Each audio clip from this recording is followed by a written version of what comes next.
Thanks for clicking on the video. This is going to be another episode of SNTR Gaming News. Today is From Friday. Every Friday we talk about Elden Ring from Software Games, and then we'll be playing Sekiro later this afternoon. So if you like From Software Games, hit subscribe and the bell button. And we're discussing the easy mode debate, discussion.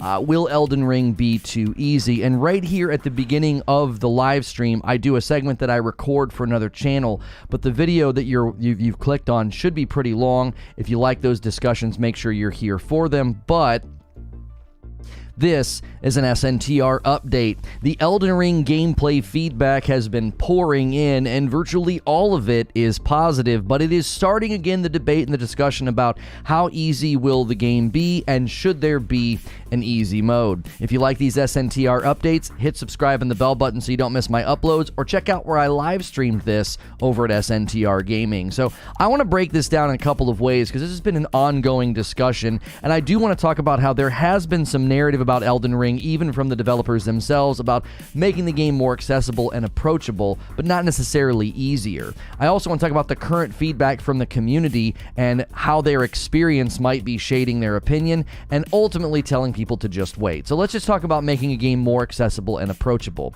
First, I want to point out that the debate about easy mode is not centered or grounded in the idea of accessibility options. If there are people that have motor function inhibitions or they have to use special controllers, a game like this does not necessarily have to add those accessibility options. It's nice if they do, but I do not believe there's an imperative on developers to put that in their game. They may not be able to, and it may require extra bandwidth or expertise that they may not even have. Secondly, making a game more approachable with respect to it being open world, and there's co-op, and there's different builds you can use to approach the different bosses. That does not necessarily mean that the game has an easy mode or that it's going to be easy. So let's talk about the current feedback. It's ranging from this game is perfect, it's going to be massive, it's going to be incredible, to some people saying it felt and looked too easy. And I think a lot of this is stemming from more experienced players. There are also people that jumped in and said, no, it's really hard from the very beginning. Like the first boss that somebody fought,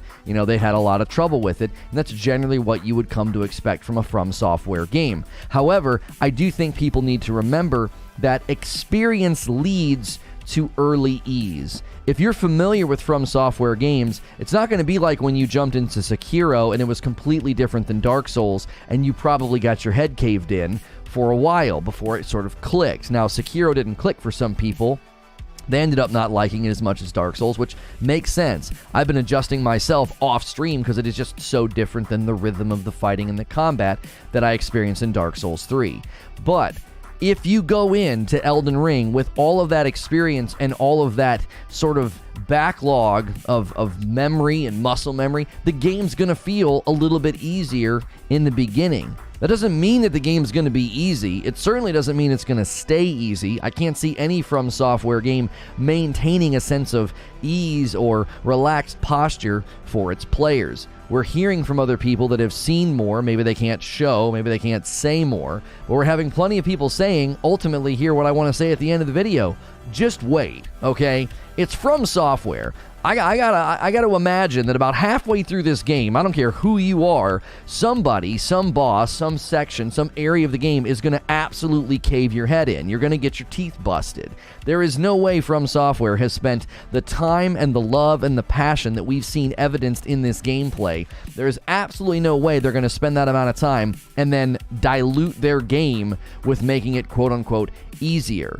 Ultimately, my opinion on easy mode is it has no place in a game that was never built from the ground up for difficulty spectrum. Difficulty spectrum doesn't square with every game. It's not as easy as just giving you more health and the enemies less health, or making the enemies do less damage and you do more damage. Not every game exists on that spectrum, and even if it did, that isn't within their intentions. It's their game, it's their art, and if they want to make it this way, that's their prerogative. Don't buy it if that's what you're looking for. As always, if you like these SNTR updates, hit subscribe and the bell button, and I'll see you in the next one. And I'll see Everybody else right now, you guys are the absolute best. Oops, wrong scene. You guys are the absolute best. Thank you for being here to kick off another From Friday. We appreciate you being here so much. We are going to continue to cover Elden Ring every Friday leading up to the game's launch, and then play a From Software game in the afternoon. So we appreciate the turnout already. Would love to hear y'all's thoughts on this. If you're concerned, about if, is the game going to be hard, easy, whatever. Oh, I messed up the Halo display. Hang on. That's going to drive me crazy.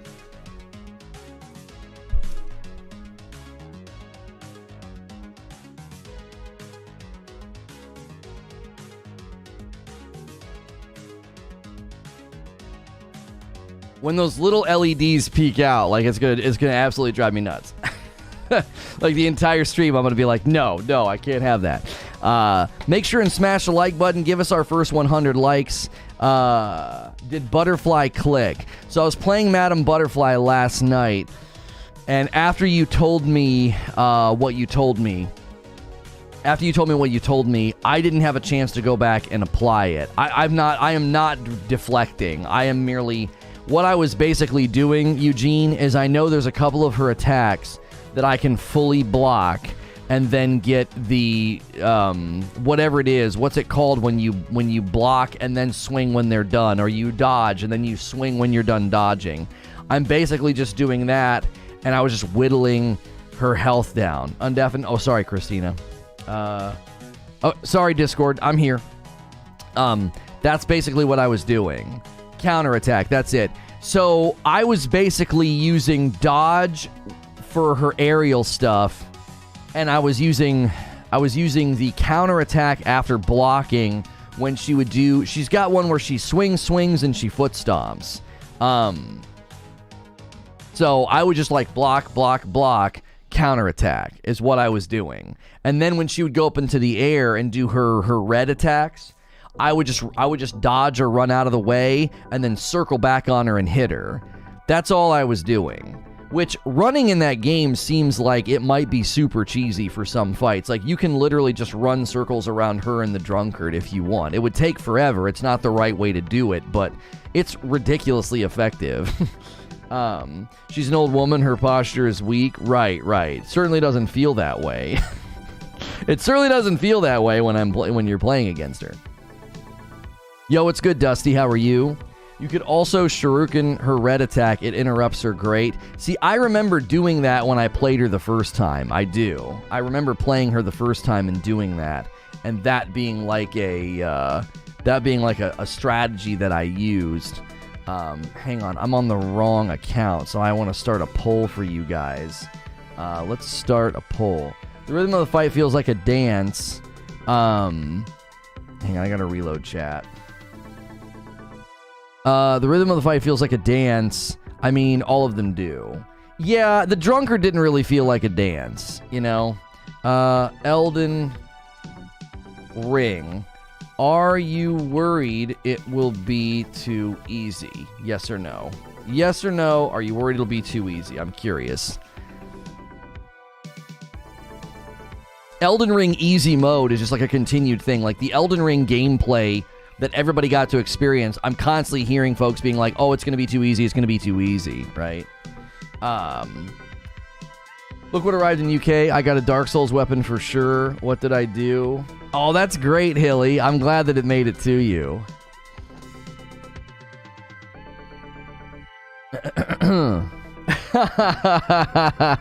I like that Sekiro meme. That is so good. That is so good, Fuzzy. So no blind boss fights in the Sekiro playthrough? No, Diaz. I have played the game before up to Madam Butterfly, and so I am merely playing off stream on a separate save just to get my bearings. I'm not going to drudge ahead and practice. I don't have time for that for the most part, because what that would require is I'd have to beat them all twice to maintain progress. I did that with Dark Souls. Like, I beat the tree off stream, and I was like, okay, the game's starting to click. And so, once I feel like the game has clicked, I won't feel the need to play off stream. I did that with Dark Souls. I played off stream for a little bit, was just practicing, running through some areas, and then I went and fought the tree, and when I beat him off stream while having drinks, I was like, okay, I think I can get the hang of this. As I drove into work this morning after finishing up yesterday's AMA, I thought about how far you've come since first finding you back in 2016. Then I got to the part of the video where you broke down. You made me cry. So for that, this goose-loving Canadian curl is out. I'm sorry, Christina. I didn't know that was going to happen. That kind of came out of nowhere. Souls veterans, I think, forget they are vets sometimes. Ultimately, that's what I think everybody's sort of, dealing with Elden Ring gameplay, right? Elden Ring gameplay is likely easier, more accessible, more smooth around the edges for experienced Dark Souls players, right? Like, you're going to be able to jump in and just like certain things are going to click, certain things are going to make sense to you. You're not going to be confused about attacks and dodges and parries and blocks. Like, you already know how all that's gonna be. You know what I mean? It's any game is like that. The first time, like, you have to admit, I would wager to say that when you jumped into Dark Souls 3, if you were an experienced Dark Souls fan, Dark Souls 3 was probably a little easy on the first couple runs. And I can give you an example. What's good, feed? When I played Dark Souls 3, I had already played through the beginning. I had played through the beginning and beaten the first couple of bosses a long time ago. Well, maybe not a long time ago. About less than a year ago, I played the beginning of Dark Souls 3. And when I went back, it was super easy. I was like, this guy, I know what to do. And I'm not even a big Dark Souls guy. But having played Dark Souls 3 one time, like 2 or 3 play sessions, it made the beginning silly easy. The first boss, the first areas, it was like, now some of that's because you know what's coming, but I don't know. I just, people looking at Elden Ring gameplay and thinking that like, oh yeah, it's just going to be so easy. I just don't think so. I think you're coming at it with experience and you're misinterpreting what we would call, I guess you would call it finesse from experience. Like, you already have some of the finesse, you already have some of the awareness, right? Between the strength of magic, the summoning, and the spells that allow you to summon NPCs, the early game looks much more accessible. Get people in and hooked, and then kick their teeth in. That's exactly what I think is likely going to be the plan, Eugene, especially since they're going with a more open-world game. You'll be able to just run past stuff if you don't want to do it or it feels too hard. Why do Souls games don't have an end game? Oh, they have an end game. You can do New Game Plus. You can do all kind of stuff. I was recently playing DKS2, and I think the only thing that ever killed me was falling hazards. It was the never forget to ride a bike kind of effect. That's what I mean. Like, you've been conditioned. And it's good to see you in live chat, Donut. Usually you have to wait and like leave your comments after the fact. Dark Souls conditioning. Yeah, like, you've been conditioned. You kind of know what to do and what to expect, And I mean, I'll be honest. Look at my playthrough of Dark Souls 3, okay? I did not really ever struggle with any of the bosses. Do you want to know why? Because I had the experience of the audience helping me. I got experience by osmosis, and it helped make Dark Souls 3 be very approachable. And I wouldn't say it was easy, but if you honestly think that I would have done that off stream, no way. Absolutely not. Some of those areas would have beat me. I would have been broken. I would get so irritated. Trying to find the Spider-Man shirt he wore yesterday. I thought the link was supposed to take you right to the appropriate collection. No, it was a Christmas one, and that one's from like the Marvel Christmas. So just go to 80s Tees and click on their Christmas collection, and then there's a Marvel section you should be able to click on. You heard him chat. We can't help him anymore. That's not what I'm saying. I can probably find it for you, D-Tom. Because if you go to browse all of our Christmas gear, and then you scroll down, there is t-shirts and gifts, there's vacation, Christmas story, ugly Christmas sweaters, Christmas shirts from TV, video games. Here, superhero. Oops, that's Deadpool. They have one that's just like it. Here, I'll give you 2 links, all right? There's a superhero Christmas collection, and that has a Deadpool one just like the Spider-Man one that I wore. And then, here you go. There you go. There's the Spider-Man one from yesterday. I'm going to finish my 3rd playthrough this weekend and start a 4th. Yeah, there's definitely endgame in From Software games. 100%. 100%. I played the test for Elden. I killed boss with 3 magic sword art attacks. Right, and okay, so I guess the question is, Cyber, if you guys are new and you're tuning in and you want to discuss some Elden Ring gameplay, make sure you're subscribed so you can talk in chat. Take our poll. Elden Ring, are you worried it will be too easy? Everybody's saying no, okay? So, Cyber, do you think that experience that you had, you jump into Elden Ring gameplay and you kill a boss with 3 magic sword art attacks, do you think that's going to translate into, oh yeah, the whole game, I'm just going to phone it in with magic. I'm going to phone it in with whatever it is that you used? I don't think so. I'm not even you, and I just don't think so. I don't think that's the reality of the game. I think early game, if you're aware and you come up with a really strong build, you'll probably have no problem with, some of the fights and some of the encounters, right? You'll probably have no problem. But I don't think it's going to carry you through the game. What's good, Dr. Budster? Is it open world boss or fog area boss? Yeah, there is a difference between open world bosses and fog area bosses. That is true. Donut says the real meat of the Souls easy mode discussion is that games already have easy modes, but it's tied to items. Magic is always an easier time. Co-op is an easier time. etc. Right.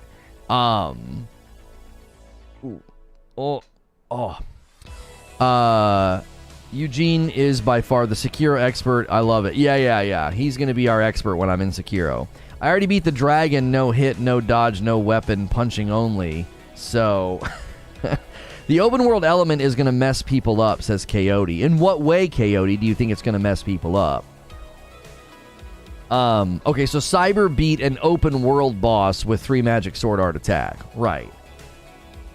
Dark Souls 3 first boss, you can basically 4-shot with magic if you cheese it. Not sure where this trepidation of Elden Ring is coming from. Elitist says, the main boss in Elden Ring felt like a Dark Souls 3 kind of difficulty, but the other bosses, quote-unquote, the ones in the dungeons, felt just like tougher enemies, not bosses, not deserving health bars and fog walls. Do you think that that's because they're in the early game? Like, aren't you going to go, I would imagine you would go to later stage stuff and it would get significantly harder, right? Like, you're going to go into an early environment and those bosses in those dungeons, and the bosses in the dungeons, are they meant to be the same as, like, the big guy with 18 hands and 2 axes? You know what I'm saying? Oh, I knew you were kidding. Sven, you're talking to somebody else. Just going to say this. I never pre-ordered a game, but Elden Ring really gets me close, right? Eugene says, off topic, but Sony and Microsoft heads are questioning and pushing back against Activision and Kotick. Good to see industry leaders push back against them. You can't tick off the platforms that sell the games. Right. Yeah, Creature and I were talking about that last night. I don't think they're going to turn their back on Call of Duty money, but they're certainly going to apply pressure to get that guy the frick out. Ashen says, that Zully the Witch vid makes an amazing comparison between Breath of the Wild and Elden Ring's loot system, saying Ashes of War and weapon arts makes you want to collect everything. That gets me really excited about Elden Ring gameplay. Like, if I'm running around and feeling a sense of collection, I love that in a game. I love that. I personally can't wait for it to be harder. Hooyah.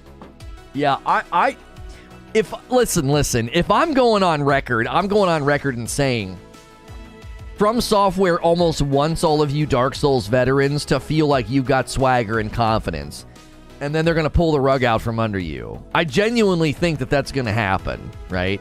Maybe because it's a starting area. Right. They want you, like, think about what they've done. They just let a bunch of people play a junk ton of Elden Ring, okay? And a lot of the veterans are saying, I don't know, man, it felt a lot easier, da-da-da. They're probably rubbing their hands together thinking like, sure, think that. We want you to think that. You go right ahead and think that this is going to be easier. Just wait. You know, you're going to get halfway through the game and be like, I was wrong. I was wrong. I broke 2 controllers already. You know? Kane says that's what I want, right? You could be fighting a boss and other enemies could roam into your battle. True. Donut says, looking at how the 6 Souls games have progressed so far, it seems that each game is always harder than the last. They can't help but ante it up. Yo, Insomniac with a $5 tip. Pokemon cards are in the mail and on their way to you. They should arrive Monday. I really appreciate that, dude. My kids will be absolutely thrilled. Thank you so much for doing that. You guys ordered, like, I think 11 or 12 orders of coffee yesterday. A bunch more coffee orders were rolling in during the AMA. Thank you for that. Who's going to be our first coffee order of the day? I'm going to tell you right now. Today is probably the last day you'll be able to order it for about a week. We will have orders disabled on Monday because Monday will be the last day that I stream, and then I'll take the remainder of the week of Thanksgiving off. So if you are trying to order coffee, this is not FOMO, this is not pressure. I'm being serious. If you're trying to order coffee and you're worried about, like, you know, running out next week or something, you need to order before Monday. You can order over the weekend, that's fine, but you need to order before Monday, okay? Because Monday I'll be streaming, but I'm going to have creature disable orders because your order's just going to sit for a week, and I don't want that, okay? So orders will be re-enabled once I come back. All right? So today through Sunday, you can get your orders in, no problem. My wife will make sure all that gets shipped on Monday. But then I'm not going to have her, like, printing labels and trying to ship stuff when we're traveling. That's just, we're not doing that, okay? Distorted says, no, Lono, I am not worried Elden Ring will be too easy. I'm worried it'll be too amazing. Now, Distorted, I have a planned talk that I'm not going to tell you what it's going to be about, but it's going to touch on that. I don't let people know my topics ahead of time. It's going to touch on that. Everything I've seen from Elden Ring gameplay, I'm like, oh boy. That really drove my theory. If you guys missed last week's talk, I'm like, I think they're building this game for live service. I think they're building this game for long term. Like, Elden Ring DLC will likely not be the same way that it was with Dark Souls. What's the streaming schedule like next week? Monday, and then that's it. You get me on Monday, and that's it. So Tuesday through Friday, you guys will have to figure something out because it's a holiday week anyway, so viewership usually plummets because people are traveling for the holidays. So we won't be missing out on much. Not much will be going on, and, you know, people will be traveling for Thanksgiving. I guarantee Elden Ring will be easier than Dark Souls 3. You guarantee it? Really? Really?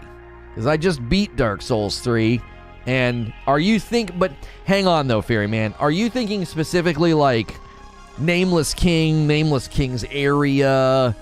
Do you know what I'm saying?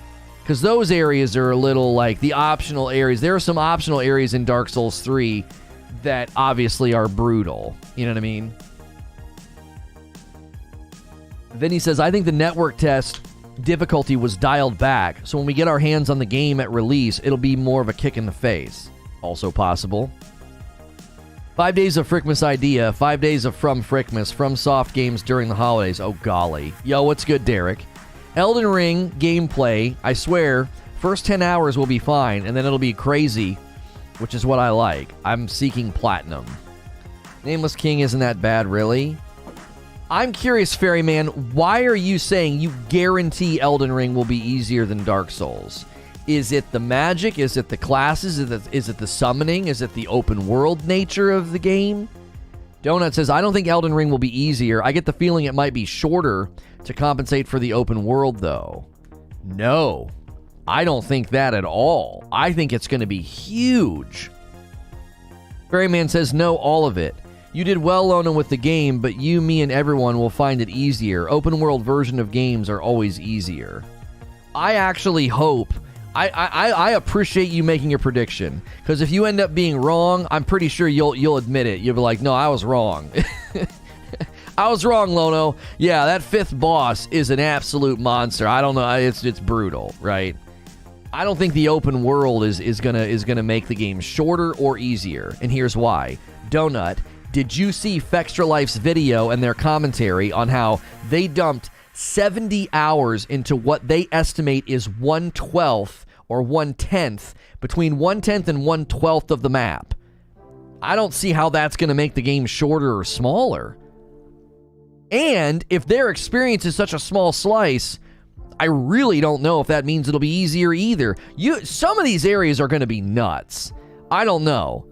I want you to think about From Software doing an open world game, bro. You're going to be like riding on your little cow through a forest, and there's going to be like a monkey with like a lightning bolt whip that's going to like drop out of the trees and like bind you up. And you're like, where did that come from? Like something like that's going to happen. Do you know what I'm saying?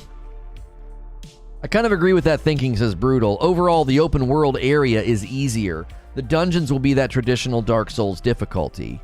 I mean, I'm not going to debate that. The open world might be more approachable because they want you to be able to traverse and get from place to place. But once you drill down into a dungeon or an area or a fight, I don't think it's going to be easy, right? Think about the fights, the boss fights. When you go through the fog wall, you're not in the open world anymore. So the open world principle of like, it's a little more spread out, it's a little more approachable, and it's therefore easier. That doesn't apply once you're in a fog wall. As soon as you go through that fog wall, baby, it's on. It's on. It's on like Donkey Kong. It's not going to be easy. Some folks have broken out of the test area and are finding some interesting things, like a very angry bear. Oh. An open world game with ball-breaking difficulty all over the map would be not fun. Right, you want to be able to travel 100 yards and not be like, well, that sucked. That's why Salt and Sanctuary didn't land on me. Salt and Sanctuary is basically like a Souls game, but it's a platformer. And the reason it was so frustrating is because like you always were getting funneled through areas and you didn't know if you were supposed to be there or not, and every area was as punishing as the last. And you were like, I'm sick of this. And open world can kind of let you breathe a little bit, right? If you're new and just tuning in and you're interested in Elden Ring gameplay, the Elden Ring easy mode debate or discussion, I'm curious what you think. Vote in the poll at the top of the chat.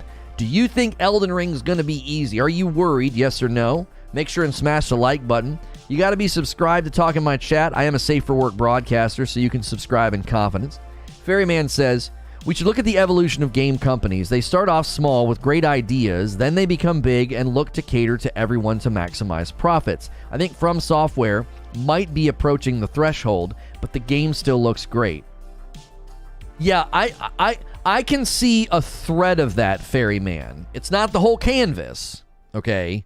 It's not the whole canvas, but I can certainly see a thread of that in Elden Ring. The Elden Ring map size is insane, and that is appealing to people, is it not? Like a big open world game is more of a mainstream concept. It's more of a mainstream marketing point, and I can see that thread in Elden Ring. From Software games, typically pretty linear, pretty cryptic and confusing and mazy, and they're like, no, let's do an open world. Let's treat it like it's going to have that Breath of the Wild, Immortals Phoenix Rising feel with as far as like size, scope, and traveling. I don't think that at all, says Donut. From Software has proven a pedigree, and they were around for like 15 years before they released Demon Souls. Knight says, I'm curious how mounts are going to make long runs between bonfires or running for souls. It might be a pain point if you screw up. Maybe. But there's also fights where like it looks like you might actually have to fight on your mount. I don't know if you're going to have an option for some of the fights. I don't know if that's true or not. But it seemed like some of the fights, you're like, you got to do it on the mount. I don't know about that. You got to have some respite or respite. I'm not sure how to say that. I always say respite, but I thought it was respite for the longest time. You got to have some respite. Besides, an entire world of constant lethal brutality really wouldn't make much sense. We don't need constant hellscape. Right. That is a really good way of putting it. I said something similar when I got tired of the Call of Duty campaigns, and this was essentially what I said. I said that if everything is always turned up to 11, it doesn't feel intense anymore because you kind of get numb to it, right? You get a little numb to it. You're constantly getting shot. There's constant explosions. There's constant swearing and screaming and running and And then I compared that to Rainbow Six Siege, where you did like the terrorist hunt or whatever. And there were dynamics to the experience. Slow, stealthy planning, sneaking in, gadgets, planting, and then all of a sudden the intensity rises. And that intensity feels a whole lot more potent because the lead up is very calm. In a similar fashion, in Elden Ring gameplay will likely have that experience. You're going to have some areas that you're like, yeah, this area is not so bad. If you go kind of stealthy, or if you take your mount and you kind of run around the right side, it's not so bad. But this area over here sucks. It's super tough. It's really hard. They've got like a bog, and your mount gets stuck, and then some lizard eats you and spits you out, and now you can't heal, and the lizard's like invisible. Like, there's, you know what I'm saying? There's going to be areas that you loathe and hate, and there's going to be areas where you're like, well, this isn't so bad. And the areas that are hard or challenging or frustrating, they're going to have more punch if it's not like that the entire time. If it's like that the entire time, number one, it just becomes drudgery, and number two, it doesn't feel as potent. It feels like, well, the whole dadgum game is like this, right? Ferryman says, let's look at Rockstar, the company that creates beauty and then releases the GTA trilogy. I don't know if that's the fairest comparison. I get what you're saying, but maybe let's wait until GTA 6 comes out. I mean, it's hard for them to put GTA 5 down. The dadgum game prints money. They're like, what's going on over there in GTA 5? How's the game going? How's the community going? Oh, but here's $1 million in the last 5 minutes. Thank you.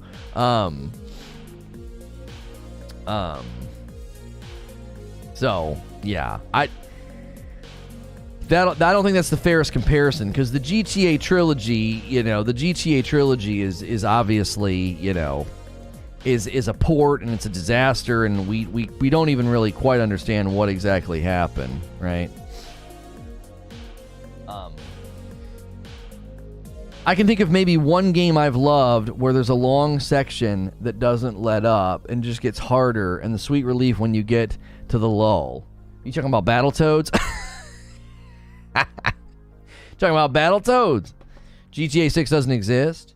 Well, no, it doesn't exist. I was saying that I understand why they haven't made it yet, because GTA 5 just prints money. SNTR Shorts is almost at 2,000 subscribers. It is. It's getting there. Swampberry for Elden Ring is going to be an entire open world. Right. Dark Souls have the worst places, like the slums, toxic areas. Yeah. Oh, you're saying that it'll never exist? It'll never will? Well, now I don't believe that. They've already indicated they're in the beginning stages of planning it, so I don't believe that. No, Battletoads never ever lets up, bro. Yeah, that's right. Battletoads is hell from beginning to end. The opening area is not too bad. Is that the pause screen? That's the pause screen, isn't it? Or not the pause screen, it just freezes. That needs to be a ringtone for somebody's phone, CD Projekt Red, Witcher 1, okay. Witcher 2, getting better. Witcher 3, mastered it. Cyberpunk, sell our soul. There's a little revisionist history going on here, Ferryman. Just a little. I understand the trajectory you're painting, but you're revising history a little bit. Witcher 3 was not a beautiful painting when it came out, all right? It was rough. Now, there was a good game underneath. I will grant you that. There was a good game underneath, but it was rough when it came out. It was not the paragon of development that everybody looks back on. Everybody looks back on Witcher 3 now as if it's like this paragon game, and it is, but not for the reasons that your little trajectory might have made it seem. Your trajectory makes it seem as if Witcher 3 landed as an award-winning, masterful game, and it simply just wasn't. It just was not. And it got there, and they treated their community very well, and they were really gracious and awesome with their DLCs, and it was also a self-published game that they paid for with a grant from the government. So they were able to patch that ship up and deliver DLC and be awesome because they had money that they didn't, like, they weren't paying back some, like, angry publisher. You see? I missed the release of Witcher 3, so I missed the bugs. Activision Blizzard used to make great games, and now they just rip off their consumers. I'm not going to disagree with the trajectory. I think there is a trend and can be a trend in the industry. So, but I don't know if... I think some game companies are immune to that, homie. I do. I think some companies are immune to it. They just keep cranking out the goods. I think From Software is one of those companies that they just keep cranking out the goods. I think Hideo Kojima is another person that's immune to that trajectory. He just keeps cranking out the goods. Dude, when he pitched Death Stranding and the art direction and the idea of that game to somebody, they were probably like, you're friggin' crazy, bro. No. And Hideo was like, it's what I'm making. I do. Now, this does get to a cultural degree. It does, okay? There's a cultural thing at play here. Because when you think about the history of video games, okay, the founder of From Software is Naotoshi Zin, okay? He is a Japanese game designer, and he founded From Software in 1986. Okay? So you go back that far, and if you think about Nintendo and how Nintendo has protected their property to a pretty aggressive degree, and the quality of, like, the Mario games and the Zelda games, okay, generally very good. Generally not an over-commercialized. Now you have like, well, they put Mario in everything. Sure, but for the most part, when it's a Mario game, it's good. Even if it's Mario Tennis, it's a good tennis game, okay? So, there's a cultural thing at play here. It is, I think it's an East meets West philosophy. Japanese culture, customs, philosophies, religion, and thought is very much rooted in honor-shame, and so they will not budge from a standard. Their standards are rigid. Now, not all the time, but these are trends in the culture, right? To have very rigid standards and high expectations, and they very much stick to their customs and their traditions. And there is a certain amount of respect I think you can have for that. Now, you look at America, you look at the West, and we're a baby country with ever-changing philosophies and worldviews, and the cultural zeitgeist is different every 10 years. You know what I'm saying? Like, our standards in television and entertainment and what we think is right or wrong is different every couple of months. You know, if you've been on Twitter long enough, you know that the wrong tweet from 10 years ago can be the end of your career in the present. Why? Because it's just always changing, always changing. And I think that drives the economic philosophy and some of the push in development to be like, do what's popular, do what's going to be commercially successful. And you can clearly see in Hideo Kojima and in From Software, they're not really doing that. Like, if you really look at Elden Ring and you really look at, like, Death Stranding, no. They are not bending to the trends. Now, the only thing you could say about Elden Ring is like, well, I mean, look at the open world. But that's not really bending to a trend. There's plenty of games that do open world. I mean, Death Stranding's an open world, right? So I'm not worried. It's weird to say. I don't think there's any malice in saying this. That, like, if a Japanese developer is behind the game, you probably can have more confidence that it's going to stay locked into its lane more rigidly than if it's a Western developer. I think that's true. I think that's a fair statement. And again, this is based on, like, hundreds of years of culture and customs and backgrounds that is still influencing the business practices in Japan today. I do. I think it affects their view of their work, of their art, and of the games they make. I do. I think it has a huge influence. The legend goes that Miyazaki turned down an incredibly lucrative white-collar job to work as a designer. Dude's just a man's man. Frankly, going open world could be From Software taking on as a challenge. Could we make a great open world game? Let's try it out. They've also said they're interested in a live service game. I don't think that's them bending to the commercial wins. I think they're saying, yeah, that's a great way to subsidize projects. Can we do it in our way? Can we do it on our terms? The thing about Death Stranding that impresses me the most is that it's a game that harkens back to the creativity of late 90s games. It's anti-formulaic in today's landscape. Right. And I don't think you'll see very many big American studios doing that. They just don't have that in their blood. It's not in their DNA, right?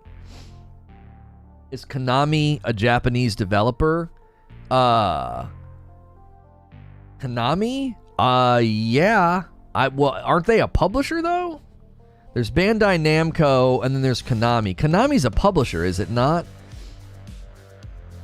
I just love that they went all out with build customization in Elden Ring. That's what was missing in Sekiro. Right. We're going to be playing Sekiro this afternoon, so if you're interested in Elden Ring gameplay, this is From Friday. So every Friday here on SNTR Gaming, it's dedicated to From Software. We're going to be covering topics and discussing Elden Ring all the way up to its launch, and then we'll be playing Sekiro in the afternoons. I just recently beat Dark Souls 3.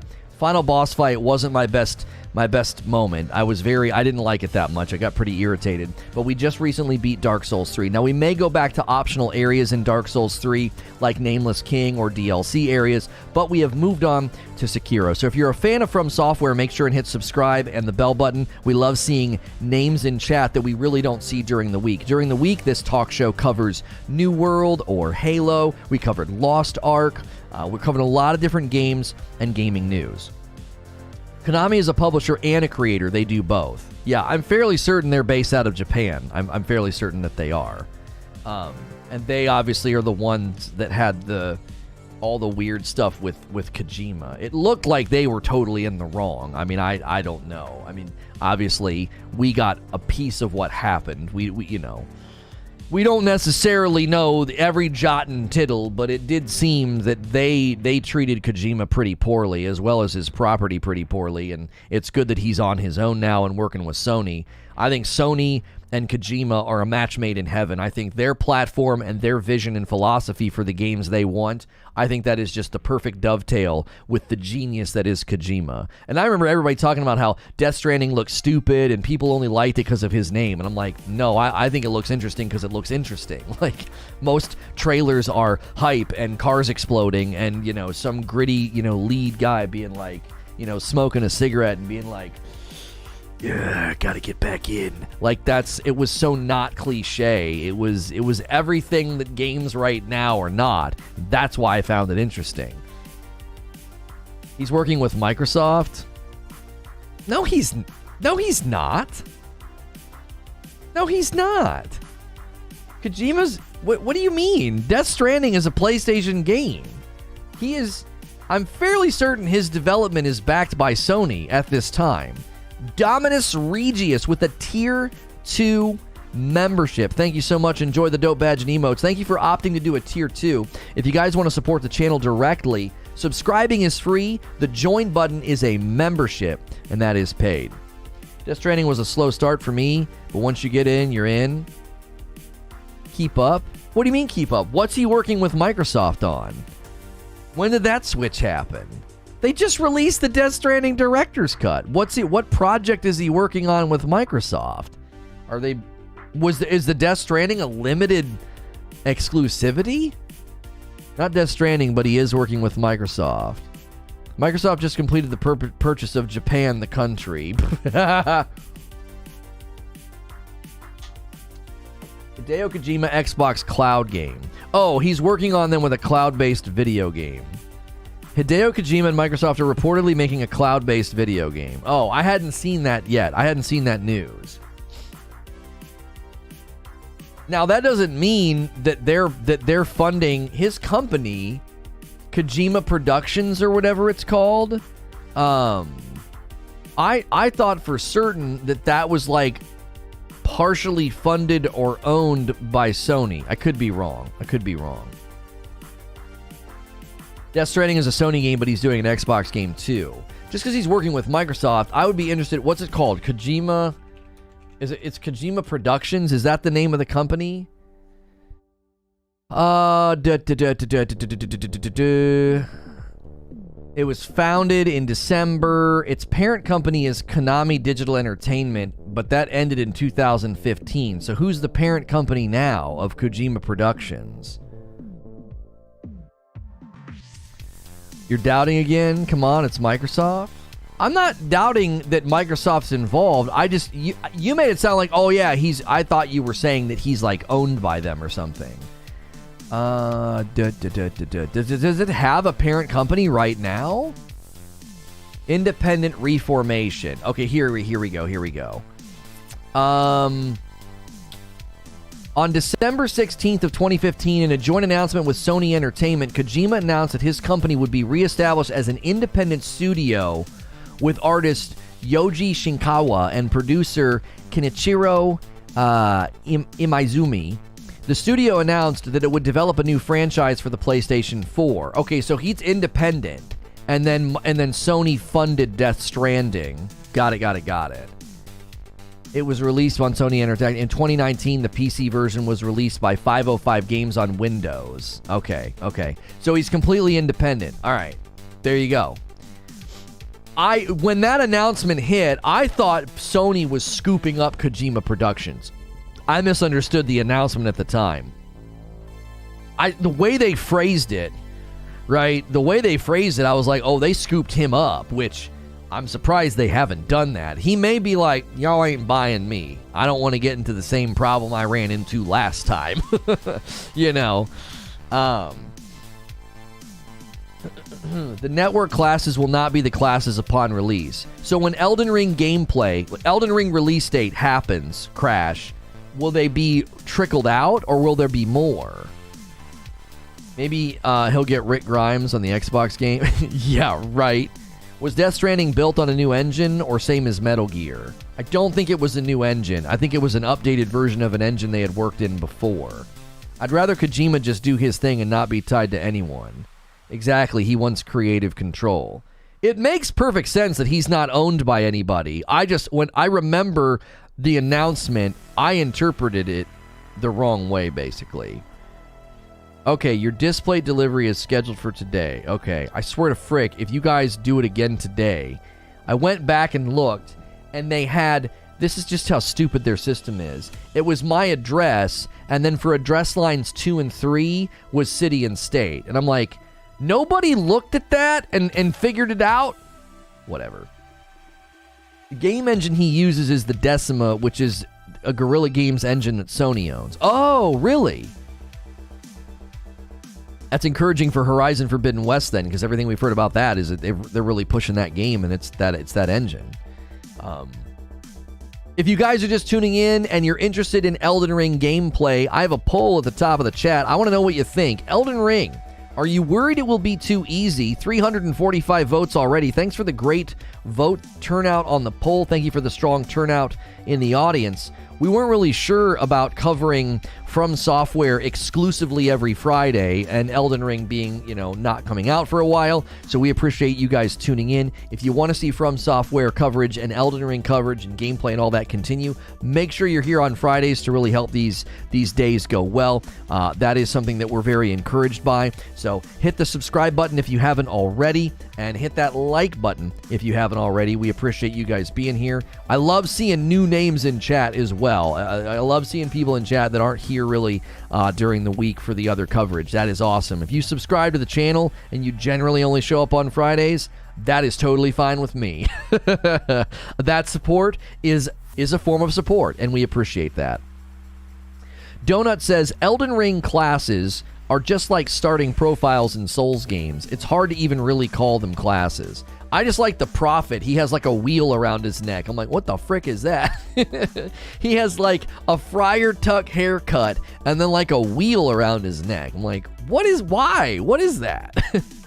Is that like a form of like self-flagellation or something? Like, what is going on? There will be more classes at launch. Okay, so the Elden Ring classes, there'll be more of them at launch. Same thing with the Elden Ring map size. Like the map size currently in the network test is not the whole thing, so it makes sense. Yo, what's good, Chest Pain? I need my Nero Chaos build in Elden Ring, right? What's good, Randall? How are you? Donut says, he probably got too much bargaining power. He's a dev celebrity. That's true. That's true.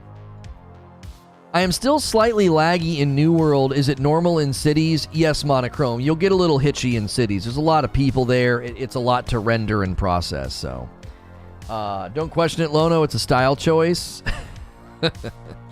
A reliable leaker says there will be 12 Elden Ring classes, right? Cleric, Pyromancer, Herald, Mercenary, Warrior. Nice attempt, though. Just 7 more missing. So 7 are missing according to a reliable Elden Ring leak that there will be a total of 12. It's been fun catching up on your past From Fridays. Props to you, dude, for using the broadsword on difficult bosses.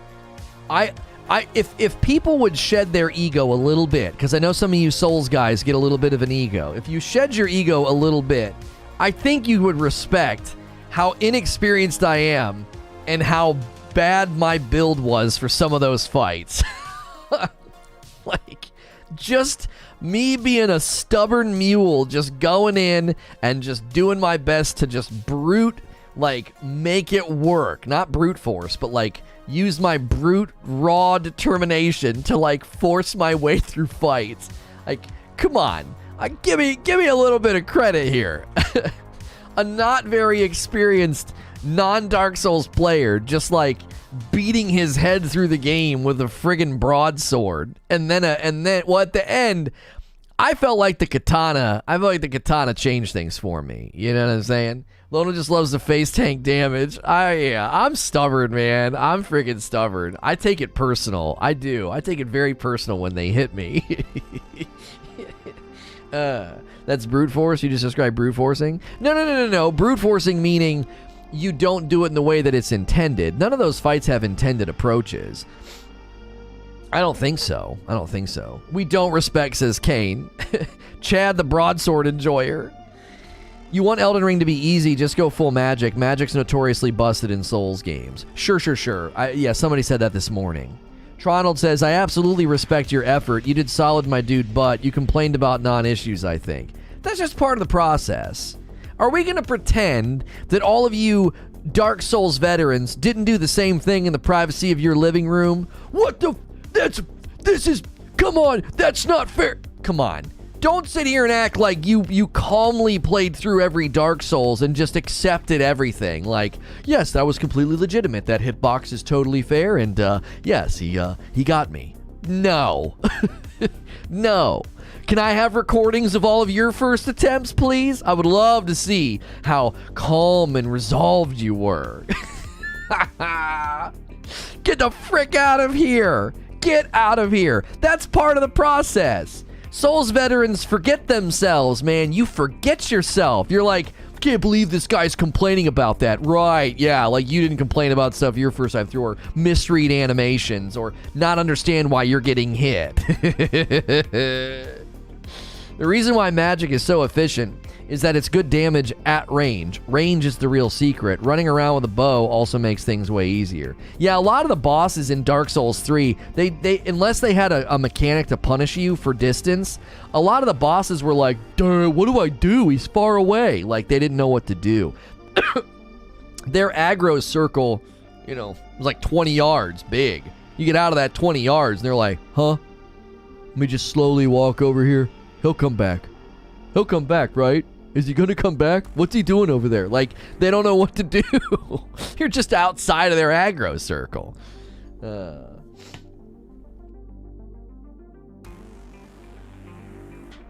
You can't say damage is non-mitigatable when plenty of people no-hit run it. No-hit running doesn't mean there's not unmitigatable damage. There are flurries that lead to unmitigatable damage. That's a fact. If you get hit by the beginning of the flurry, the follow-ups are not mitigatable. Just because someone knows not to get close during certain animations or certain visual cues doesn't mean there aren't cheesy flourishes in the late game. Don't you start with me. There is damage in that game that you simply cannot mitigate if you get caught by the beginning of the flurry. It's And I know people are like, well, that's why that's just by design. No. You should be able to interrupt or parry or combo breaker. Like, why can't I do that? I'm like, here comes the next hit. Come on. Oh, half my health. Come on. Dark Souls 3 is relatively easy compared to Sekiro. Oh, yeah. Sekiro is friggin'. There's the if. Yeah, there's the if. So, that to me is a problem. Now, design philosophy, you might disagree with me. You'd be like, no, it's totally fine. If they initiate the animation and you know the flurry's coming, you need to get out of the flurry, okay? If you make a mistake or misstep and they catch you in the flurry, why can I not disrupt or get out of it? Why? Why is it guaranteed 60% of my health bar? Juggle. That's just a different of opinion. That's a different of design philosophy. I believe that one mistake should not lead to just automatic damage combos. You should be able to get out of it, break out of it, roll out of it, something. You know, it's one mistake. It's like the grabs. Oh my gosh, the From Software grabs can die in a fire. You're on the other side of planet Earth and they grab you. They're like, no. It's like a vacuum cleaner. It's like they do their grab and your character like gets vacuum cleanered into their frigging hands. What? And then you lose half your health. Another example of like, that's not mitigatable. Like, oh, I made a mistake and they grab me. Half my health bar's gone. What? Yeah. Wait, can I do that to them? Well, you misstepped, dancer. Ha. You made a mistake and I got behind you. Now, half your health is gone. Come on. I do agree, stun lock's unbalanced. That was my frustration in the late game, but the dancer and the flurries in the final boss fight with Cinder. Come on. Don't do this automatic damage crap with me. Don't do that. It's one mistake. Usually because it leaves them open for giant damage if you dodge it. So you think, okay, so you're saying they create intrinsic balance where if you get out of the way of the flurry, there's a large window for you to damage them. Well, okay. Saying I disagree with what Lono said about it being harder. Oh. I didn't say it was harder. I was just reading chat, Kane. I think Sekiro is harder, but in a different way. I think Sekiro is harder for it to click. But once it clicks, it's not harder. Does that make sense? Like, Sekiro is weird. It's super weird. And then all of a sudden you're like, oh, it's like a freaking 3D poster. You're like, what? What? Hey, what? What's happening? What's it? Oh, and then all of a sudden the game doesn't feel the same. Dark Souls 3, I don't know about the other two. Dark Souls 3, it didn't feel like it was that difficult to learn. It was just a matter of like, yeah, don't fat roll, and when you see the attack coming, roll out of the way. Just roll out of the way, bro. Sekiro's like, well, this boss has different posture. Its posture is it's based on the health. Oh, this boss, you have to deflect to drain their posture, and when you drain their posture, you will be able to do a death blow. What? Huh? Like, huh? What'd you say? What does that mean? Dark Souls is just get out of the way and then hit them. Get out of the way and hit them. Get out of the way and hit them. Apply, rinse, repeat. Like, Dark Souls 3 is just easier to click with. That doesn't mean it's easier than Sekiro. It's easier to click with. It's just, roll out of the way. Sekiro's like, yeah, you can't really do that with this boss. You can't really get away. You can't really dodge. You can't really whatever. Don't forget your first. Oh my gosh, I don't know what to write on that. I was too busy this morning. Once Sekiro clicked, it really did click, and it was incredibly enjoyable. Right, that's what everybody says about Sekiro, is that once it clicks, it's like, wow, this game's fun. It's not really hard. Not that it's not hard. You're probably still getting frustrated and dying at certain bosses.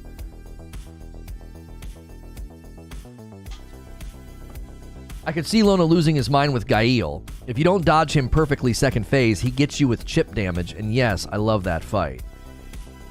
Guys, thank you so much for being here. We are discussing Elden Ring, Dark Souls, Sekiro. From Fridays is all day. Morning show, talk show, Sekiro gameplay in the afternoons. We're an hour into the show. Make sure you've taken the poll at the top. Elden Ring, are you worried it will be too easy? A lot of Elden Ring gameplay reveals are out there. You can see it, and some people are saying it seems too easy or that it's easier than the other games. I attribute most of that to experience and that the game will get ridiculously hard if you give it enough time, right?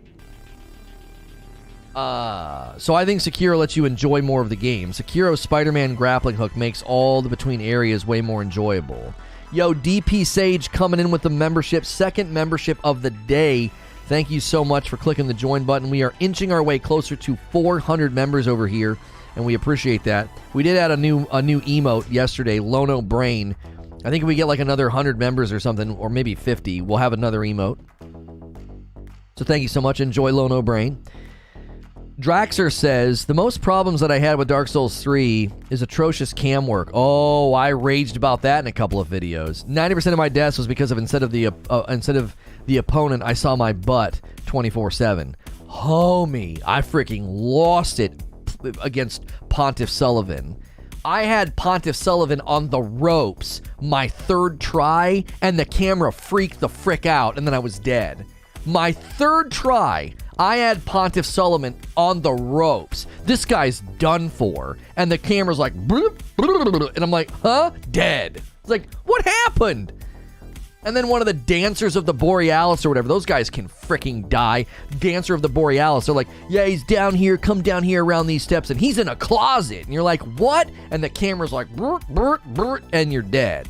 He's so fast, the camera doesn't even know what to do. They're like, we want you to fight a hurricane in a closet. Here you go. And it's just like the camera's like, what am I supposed to do in here? The set pieces in Elden Ring seem like when they give you a boss fight, it's a little more open, but then the dungeons are probably going to bring back the fighting a hurricane in a closet. You know what I mean? You locked on? Yeah, I know. Don't lock on. Shut up. Shut up. Don't be an apologist. It's not the camera's fault. You really shouldn't lock on. Oh, so the camera's so atrocious, I shouldn't use an in-game mechanic. That makes sense.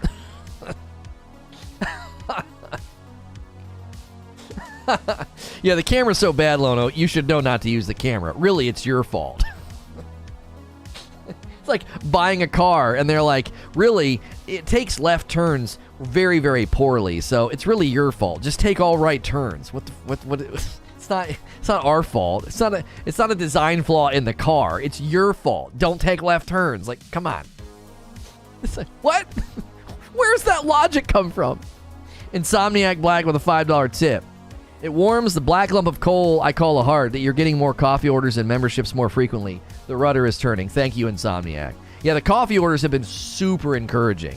You guys that order and reorder and order and reorder. Hey, look, the Rageous Roast makes great gifts, okay? Because you can get some for yourself and then snag an extra bag. Snag an extra bag for somebody. Introduce them to the Frickmas blend, maybe. Get them some for the holidays. The dark roast. They all have balanced acidity, which makes them super drinkable. A lot of non-coffee drinkers have enjoyed the light roast. They're like, I'm not even a coffee drinker, and the light roast is delicious. I'm telling you right now, light roast, and then get yourself some Italian sweet cream. It is. My wife said it the other day. She's like, I don't even like creamer. She's like, but there is something about the Rageless Roast flavor with Italian sweet cream. She's like, it's like perfect. And she's not a creamer. She doesn't like putting creamer in her coffee. She usually just puts some frothed milk in there. Yo, Christina with a tier 2. Welcome back, Christina. Michael says, that theory checks out with software dev. You know that bug was there. Why did you click the button that caused it?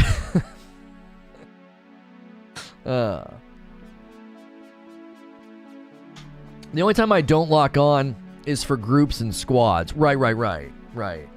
More like the e-brake is a feature in a car, so you're telling me I shouldn't pull it when turning corners. No, not quite. Not quite. No. There's a group, hang on. There's a group of YouTube that does gaming comedy skits. One of their series is Souls Logic. Now that you've played, you'd probably get a kick out of them. Oh, I'm sure I would. Eugene hates it. He's like, you just look so stupid. You're just rolling around on the ground. You're fighting a boss the size of a, size of a full-grown tree, and you're just rolling around on the ground. A giant ogre, 2 stories high. You're just rolling around on the ground, just somersaulting like a kid in tumbling class. If I've never had coffee in my life, I should try the light roast with Italian sweet cream. Yes. And get the Coffee Mate Italian sweet cream. It's Coffee Mate Italian sweet cream with the light roast. If you've never had coffee before, that's your introductory coffee right there. That'll get you in the door. That'll get you in the door. You hate rolling? I'm all about the dodge. Yeah, the way of the roly-poly. That's exactly right. Just rolling around on the ground, dude. Some giant, ominous, terrifying boss, and you're like, somersault, somersault, somersault. And you're like, how is this effective? How is this effective? What is going on here? If you're one of the newer subscribers, thanks so much for being here. Thank you so much for being here. We greatly appreciate it. If you haven't hit subscribe yet, do so you can talk in the chat. You do need to be a subscriber to talk in chat, but it just keeps out the chat bots and the haters, and we appreciate meeting new people. Justin said, I would order some, but I just can't do caffeine. I can only drink coffee that's like 80% milk. Oh, yeah, caffeine's tough for people in the morning sometimes. I totally get that. I want you to continue Dark Souls 3. You need to see Midir. Now, that is big. Yeah, I've heard about Midir. I love that name, by the way. It sounds like you're saying my dear. Like Midir.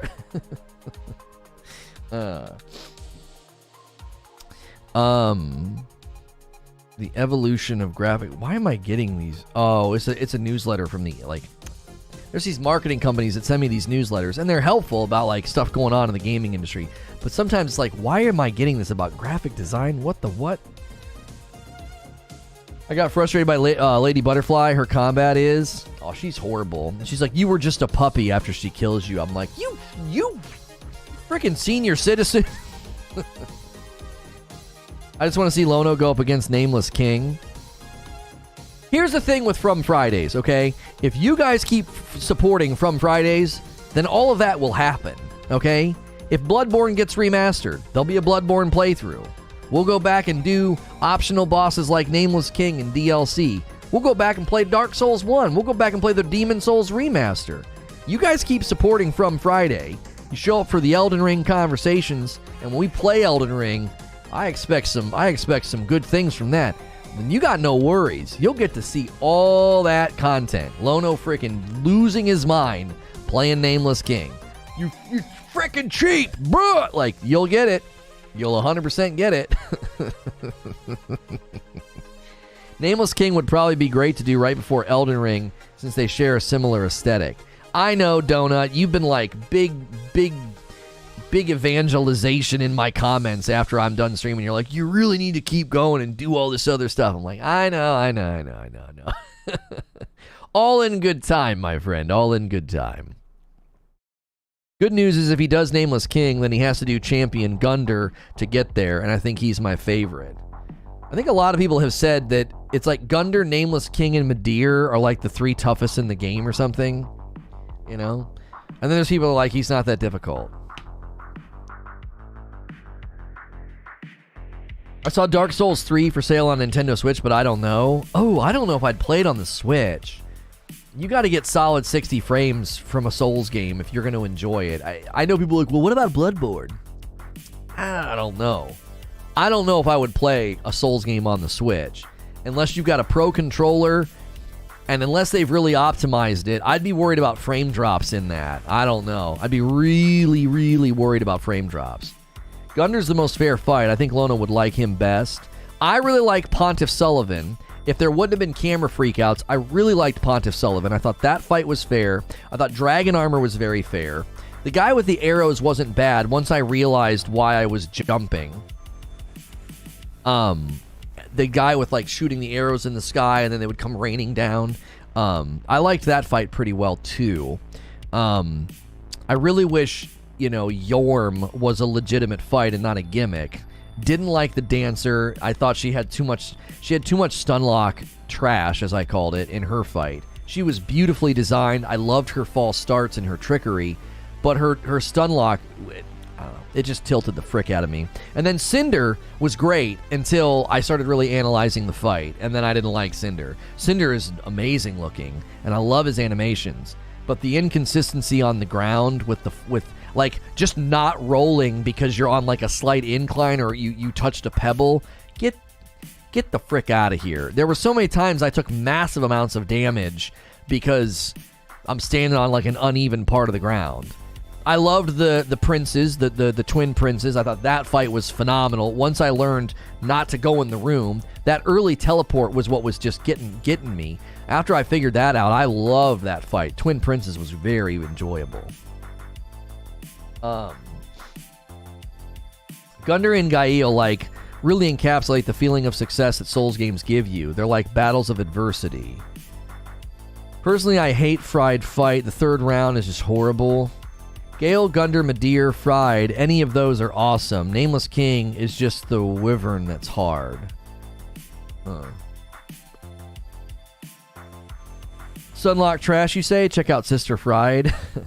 The Dragon Slayer looked so dope, but those fireballs from the side, yeah, there was definitely a sound cue for Dragon Slayer's fireballs, so what you would have to do is, when you knew that was starting, I'd have to go to one side, and once I heard them, basically just roll all the way to the other side, and that was the best way to mitigate it. The fireballs were still stupid. Like, they're coming from out of frame. They don't really have, like, a predictable pattern. I just let me fight the boss. Like, what is all this? But other than that, I thought Dragon Slayer was an amazing fight. His animations, his appearance, he was very, very fun. He's a fun fight.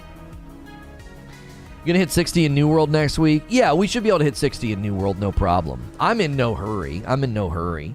They just put new stuff into the game. We covered it, enjoyed it, and we'll keep dipping our toes back in, keep covering the game. Yeah. If you guys are just tuning in, we are discussing Elden Ring, sneaking in easy mode. What do you think? If you're new, hit subscribe. That way you can talk in my chat and take my poll at the top of the chat there. Are you worried that Elden Ring will be too easy? There's some narrative within, From Software veterans saying they think Elden Ring is going to be too easy. Would love to hear from you if you're new, or maybe you subbed because of my Elden Ring coverage or my gameplay last week. Loving the Christmas shirt. Thank you. I don't do the Christmas thing early. I don't do that. I don't. We don't have like Christmas lights in the studio or in the overlay or anything like that. However, 80s Tees has an amazing collection of Christmas shirts, and if you want to get them in time for December, now is the best time to order. So be sure to use my code if you order anything over there. They've got a Star Wars section, ugly Christmas sweater section. This is from their superhero collection. Their Christmas collection is amazing. So you don't do it early, looks at the shirt. Yeah. That's the only reason I'm wearing it. I told him, I was like, if you send them to me in November, I can promote it so people can order, so that way they have the shirts for December. Miss you, Lono. Hope all is well. Thank you, Kronks. I appreciate that. The Abyss Watchers fight was my favorite. The music and their design were perfect. Is that the two? Yeah, was that the two guys where he dies and comes back and one of them's on fire or whatever? I liked that fight. I wiped the floor with that guy. My DPS, I was probably over-leveled for that fight. I've beaten the snot out of that guy. It was like 7 hits and he was dead. Ring City has a solo fight against a Dragon Slayer, and if you beat him, you get his armor. Oh, yeah, his armor is dope. His shield's dope. Bride made me rage quit for a week when she got up off the floor again. Madame Butterfly did that to me in Sekiro. She's so frustrating. She's so irritating. And then I get her, and then she gets back up. And I'm like, huh? And then some other games launch, and it just wasn't in the cards.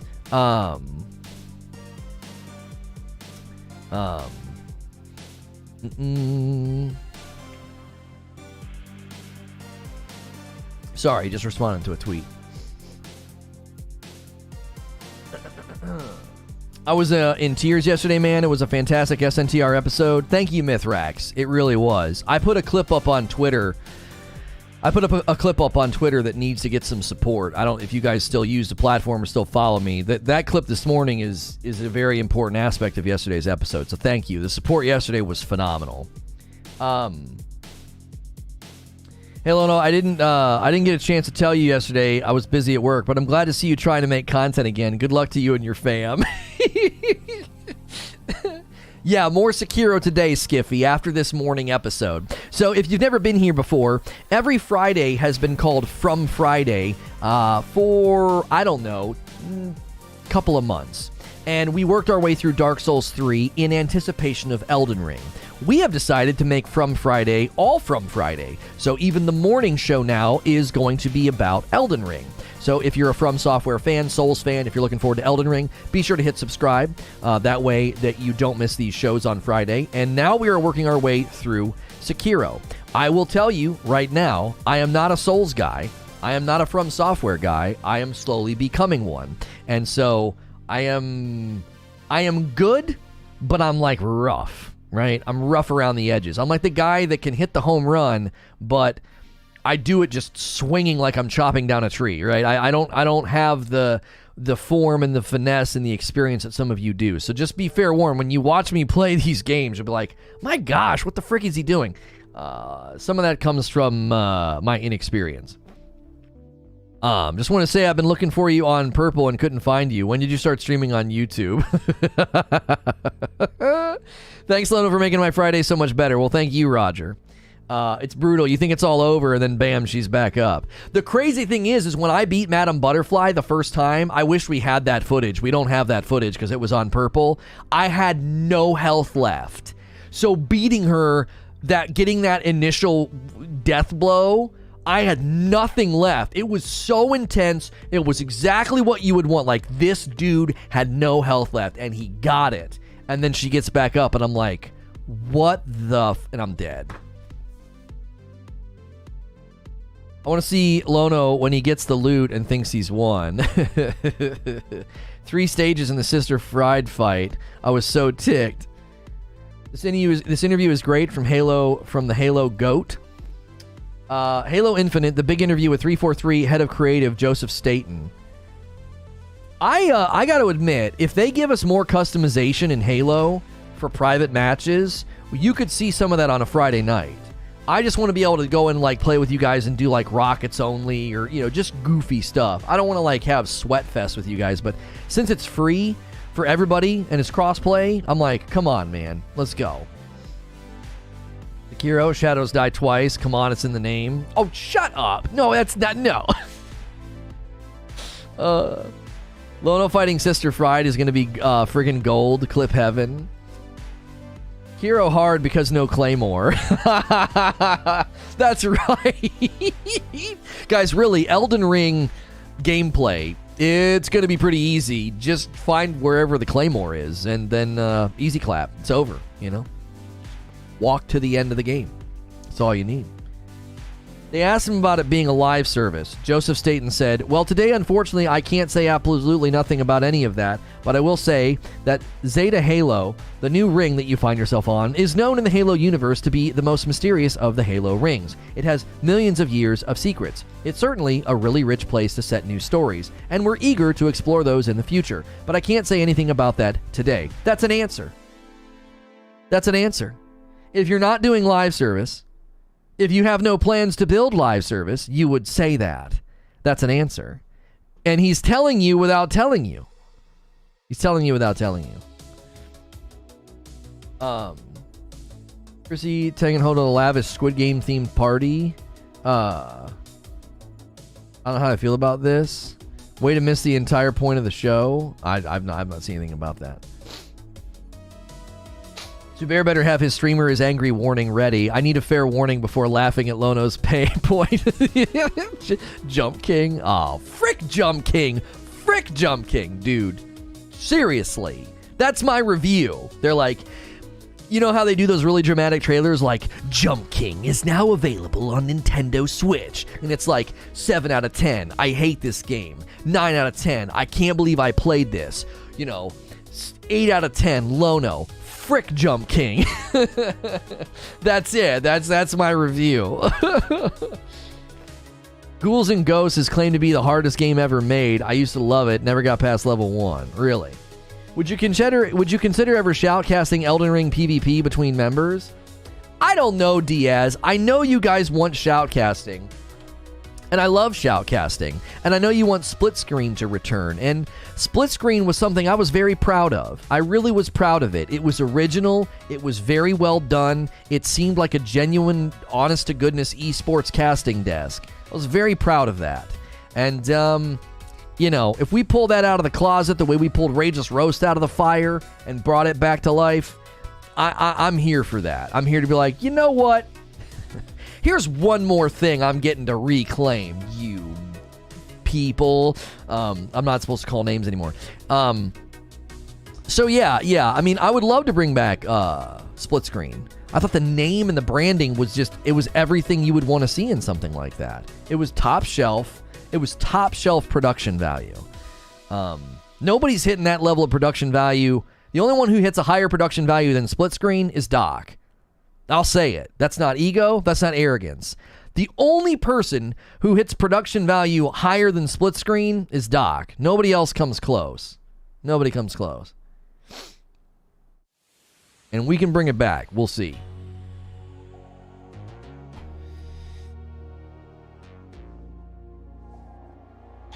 Gonna get my sticky hands on my Switch before I buy Sekiro on PC and throw my controller or break something.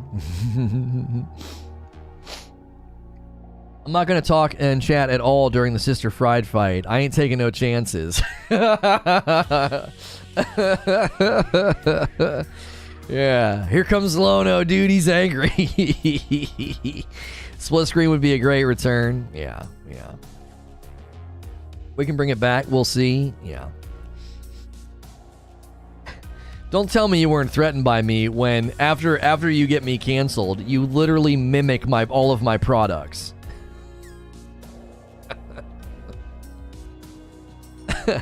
Don't tell me you weren't threatened by me when the minute I'm out of the picture, all of my products got copied. All of a sudden, there's a podcast that looks like mine. All of a sudden, there's a casting desk that looks like mine. Like, shut the frick up. Nobody believes that. Anybody with a brain doesn't believe that. Man, it's crazy. They say they weren't threatened by the guy, but man, as soon as he's out of the picture, all of a sudden there's like knockoffs of all of his products everywhere. It's so bizarre. Look at these thumbnails on YouTube. Get the frick out of here. Absolutely love that you can wear green shirts now. I know, right, DeVince? Right? That was really hard at Christmas time. It was really hard. The Splitgate thing you said is true. Oh, split screen. Nobody put in much effort, but the Doc has insane production. I would never attempt to out production quality Doc. Do you know what I'm saying? I would never try to do that. That guy's on another level. He's got staff that do that for him, that make that stuff for him. You ain't competing with that. You ain't competing with that. No. But he's my white whale. I want to work with the Doc. I've got an idea for a show and a segment. Oh my gosh, he'd be freaking perfect for it. I'm telling you, I want to bring back. This is like a white whale dream. I want to bring back Hillbilly Jack, and that's like a white whale dream, like fantasy. Is Hillbilly Jack and Doc coexisting in the same universe? And yeah, I've got at least 2 show ideas that he'd freaking hit out of the park, and people would love it, and it would be so easy to do it every week. Oh gosh, golly. You have Creature. Creature's amazing, but Creature's not going to be matching the production of Doc's staff. Creature's one dude. Doc's got staff. He's got people making all that for him. He's got an entire staff of people. I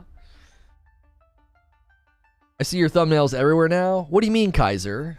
Nobody's copying our current thumbnail pattern, unless you mean you just see SNTR updates and SNTR presents, SNTR Gaming, SNTR Shorts. Yeah, I mean, if you search SNTR, we are everywhere. We have really flooded YouTube with our stuff. You have to lose the beard and bring back the long hair and the stash first? No. We don't even have the space to do what Doc does. Yeah, I don't have the space for it. I don't want to do that. I don't want to be like a knockoff Doc. That's not what I want to do anyway. Even what you're doing right now is higher production value than the effort most people bother putting in. Yeah, because they think this is all they have to do. Come and watch me and give me money. I'm on camera and playing a video game. I can't believe no one's supporting me. Wow. You put a box in the corner. That's impressive. Open up a store and try and sell your product and put the same amount of, like, status quo effort into it and wonder why you're not getting patrons. I follow people who have copied your thumbnails. We're going to need an example. I mean, I don't know who... We know of one person who very clearly copied our style. And I think it was on purpose, because in the absence of my Destiny content, that Destiny content was likely getting clicked on because people were like, oh, look, because it looked familiar. Don't tell anybody, but I had an idea about Hillbilly Jack today that's going to work. Are you serious? I want to bring him out of retirement, baby. I do. I still got the glasses. I still got the hat. Bring him out of retirement, dude. Hillbilly Jack. He's a gem. You better get to getting before you get got. Come on. Come on. Give me some credit. That's not bad. That's not bad. That's a pretty good line.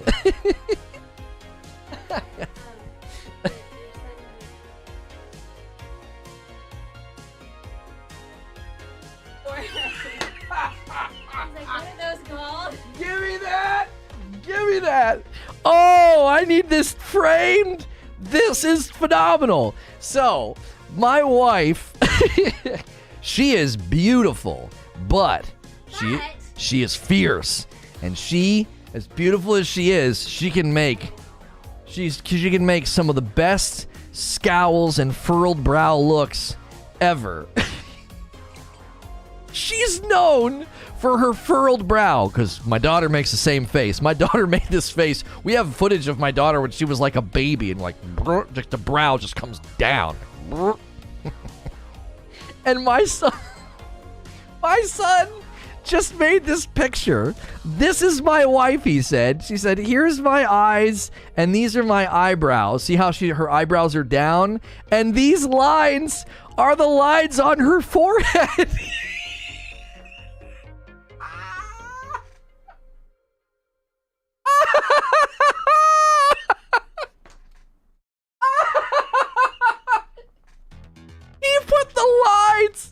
He put the lines on her forehead, bro. Oh, man. This is getting framed. This is the best thing I've ever seen.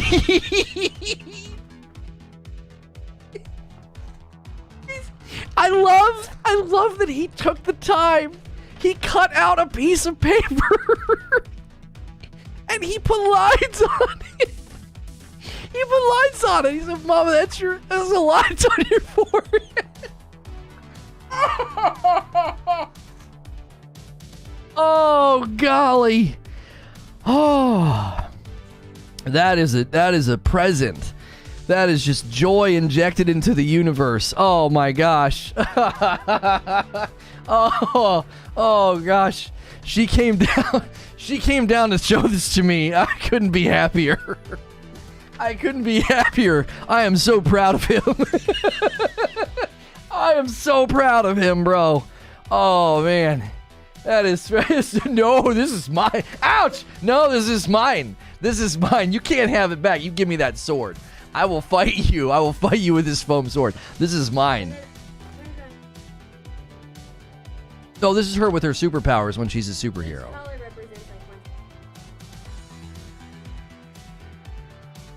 Oh, all the colors represent like her health and her strength and stuff. So she's got like a belt of like power or something. That's like your ninja eyes. That's like a mask, right? The eyebrows are going. He said, "What's this called?"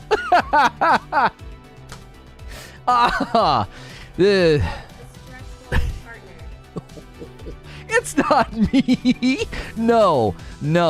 Those lines. Our daughter made that face when she was a baby. Like. To me? No, the video I watched the other day. Oh, give me the sword back. Don't you do it. The video I watched the other day. Oh, Facebook. The video I watched on Facebook. It was you. Oh, She was trying to stop. She was trying to do something. Oh, and she like furled her little brow. It was adorable. She's doing it right now. Oh, hang on a minute. Hang on. Let's get side by side. Oh, that's so rude. It's it. I like how you put stars in your eyes. Like, you got pretty eyes, mama, but that scowl is something. I'm gonna get him a poster. Oh, yeah, my giant head. Oh, man. I am so happy. Like, kids are ruthless and they don't mean to be. When my wife got her hair cut short, my daughter said, I'm glad that you did that, because now I know what not to do. That's like reality TV, like the Real Housewives, like such an underhanded way to insult somebody. Now I know what not to do. Oh, man. Oh. Whew. What was it? Yeah, what was the phone call? Oh, can you get it? Oh.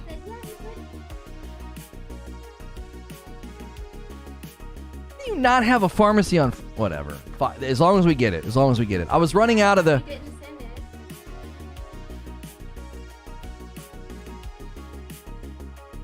Like, call and say, hey, there's a $1,000. Right. Like, I'm on 2 medications, like, for blood pressure and palpitations because of my anxiety after everything that happened, and I get rosacea from the anxiety and the stress. Like, it's like something that middle-aged women get on their face, and it happens to me, and it can be triggered by stress, heat, working out, whatever. And so I'm on like a topical cream for that, and I'm running out, and the dermatologist was like not getting back to us. I'm like, we're about to take a trip, and it'll come back with a vengeance if I don't have the topical. Yeah. So those are some of the glorious gifts I've been given after everything is, heart problems and rosacea at, But at least I don't have this.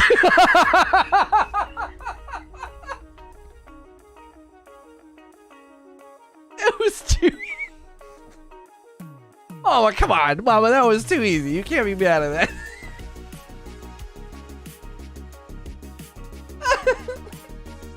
Oh, gosh. Put a gif in the Discord of Sauron saying, "So you have chosen death."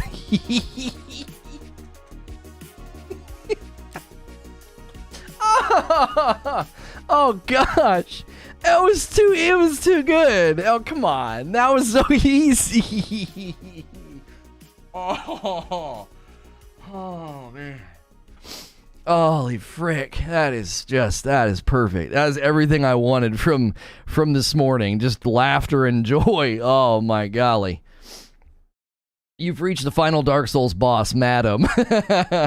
She has a lot of unmitigatable damage, I'm here to tell you.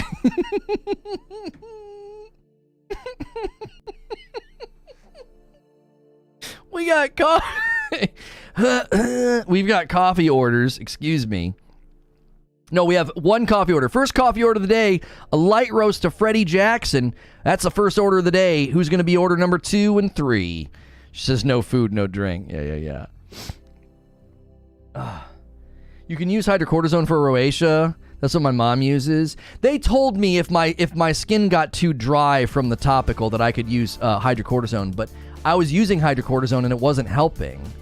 That might have been before they got me on the antibiotic, which I'm not on anymore, in the topical. So maybe the antibiotic and the topical keeps it in check. I can get over-the-counter hydrocortisone if I ever run out or something. I was actually going to do that. I was like, well, if we got to go to Ohio and I don't have any, I'll just take hydrocortisone with me and see if we can't use that to keep it at bay. And hopefully, when I'm traveling, I wouldn't be stressing out. Because I get it from the stress. I'd wake up in the morning and it would be gone. And then I would get off the phone with Creature and it'd be a mess. And it wasn't because Creature was stressing me out. It was just strategizing and looking at the numbers, and my channels were just like, roll. I was like, oh my gosh, we're just losing money every month. Where's the floor was kind of the question that we were asking for like a long time. A real life Madam Butterfly. Right. My wife says might all works for her mom. Yeah, it's great that all your mothers can give me advice on how to handle my rosacea. That's wonderful. Well, my mom's she's 47, and this is what she does. Yeah, my mom went through menopause, and here's how she handled it, Lono. It's like, Thank you so much. Anxiety is wonderful, isn't it? Anxiety turns a 40-year-old man into a middle-aged woman. Like, how's that work?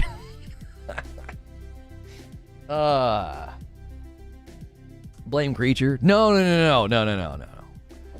I wouldn't even do that in jest. Whew. Depends. Some family visits can be stressful. No, not my family. No, we always have a really good time. We did like a beach trip the one year, and those are always the trips that can be like just cliche and frustrating and stressful and awkward, and it was not. It was awesome. So we're hoping to do another one sometime. Talking about rosacea, I'm 28 and have it. Didn't know it was an old lady thing. Not an old lady, middle age. So you're close enough to 30 that, like, you know, that's what they told me. Now that might be more common the older you get, but it is more common in women than men. It is more common in women than men, and it's more common when you're middle aged. So you just got it a little early. What are you gonna do? You know, I'm a 40-year-old dude and I deal with it. So your skin has a mind of its own sometimes. My wife suddenly was allergic to pine out of nowhere, or sensitive to pine.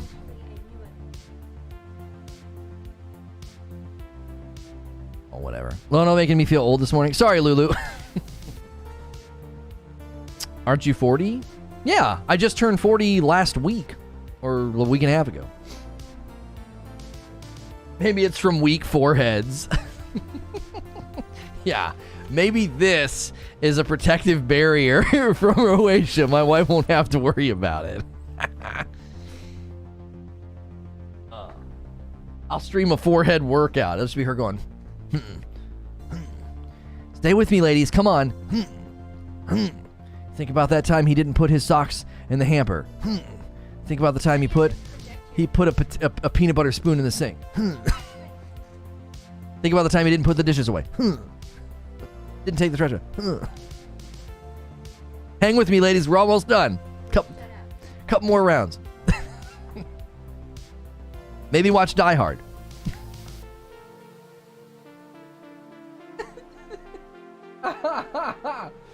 Creature says you do realize I can't save you from her, right? Listen.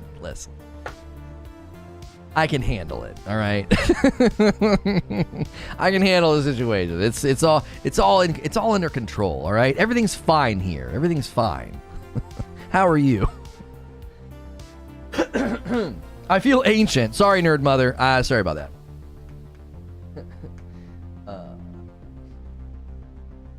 I sent HBJ that hat. Break it out again. No, you sent the hat, Michael? Did you really? Hang on.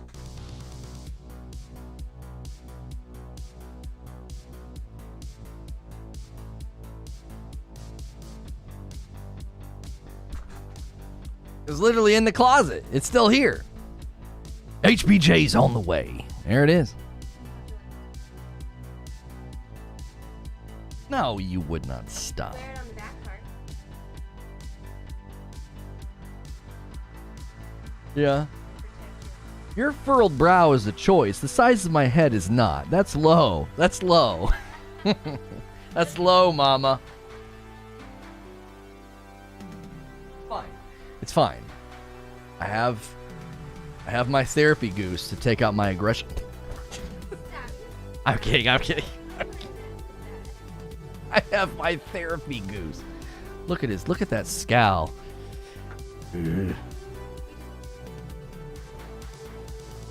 Would HBJ ever play a Souls game?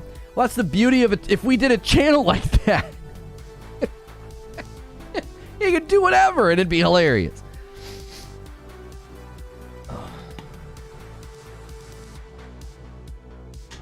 Distorted says, I use reusable K-Cups for Lono's coffee. Yeah, if you want to use my coffee in a K-Cup, you can get reusable K-Cups off of Amazon, and they're better for the environment. It's going to probably save you money. Like, it's going to be more economical to buy reusable K-Cups and my coffee than whatever you're buying right now.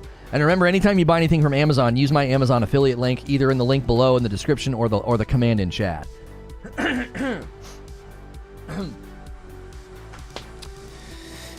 Oh, man, what a day. Did you talk about the boss skip cards? Excuse me? We have been talking about Elden Ring gameplay and the concern that it's too easy. We've gotten off track and we've lost some of the viewers. If you're a fan of From Software, I apologize for the giant diversion. That my son's artwork was too funny to not look at. No Forge until May. Oof. Oof. Yikes.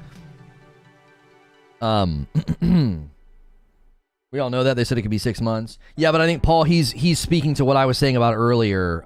Like, when will we get those customizations so we could do those private matches? That's, I think, Wheezy wasn't like being like, hey, this is breaking news. I think he was being like, oh yeah, hey, it's official, May. You know, we knew, and I reported on it. I did a short on the fact that it wasn't launching with co-op or Forge. Anything from Amazon? I buy a lot of stuff on Amazon. Yeah, anything. Just use my affiliate link first. Use my affiliate link first. You can either use it in the description on any of my videos, any of my recent videos, like the last probably month of videos, or just come in here and use the Amazon command. You just click that link before you order stuff, and it supports me. I'd skip buying from Amazon unless they're genuine Keurig cups. You can also buy them directly from Keurig. Right, I think, Christina, there were some that you said weren't good to get or something from Amazon. I could care less for Forge. Who gives? Mo, you do know that you're talking about one of the most praised aspects of the Halo franchise, right? That, like, Forge is quite literally one of their shining moments. Wait, what do you mean, who gives? I don't know. 75% of the community? A good chunk? At the time we talked about the campaign co-op in Forge, I said our goal was to ship the campaign co-op in Season 2, and our goal is to ship Forge with Season 3. We are extending Season 1, so our goal still remains what I said before, which is to ship the campaign co-op with Season 2 and Forge with Season 3. But those remain goals. Those remain targets, and we can't commit to any hard dates right now because we are seeing with this multiplayer beta, other things might move up in priority stack for us. So basically, you know, Christmas of next year, you'll have Forge and co-op.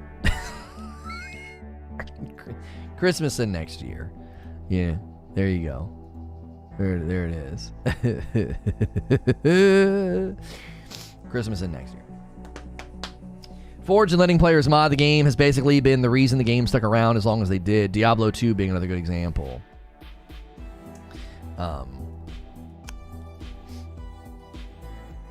Not me. Mo, you know I love you, but you got to remember, you are such a strange bird, bro. Like, you know what I'm saying?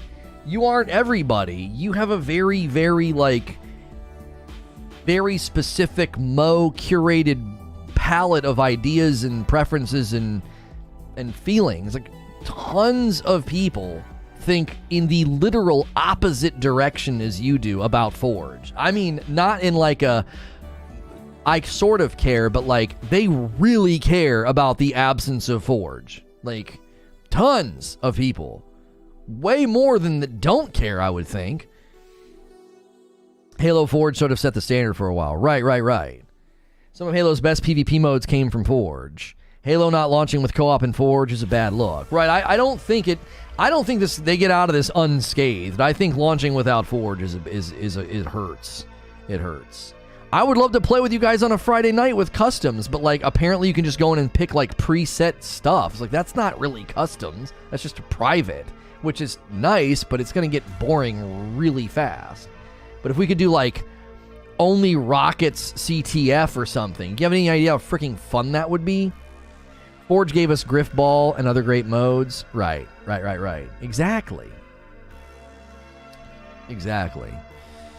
Not a bad look at all. If it's not a bad look, then why is it a headline and why are so many people in the community complaining about it? I don't even think that's a matter of opinion. Saying it's not a bad look or it is a bad look. That's not even a matter of opinion. It's provably a bad look because of how the community is responding.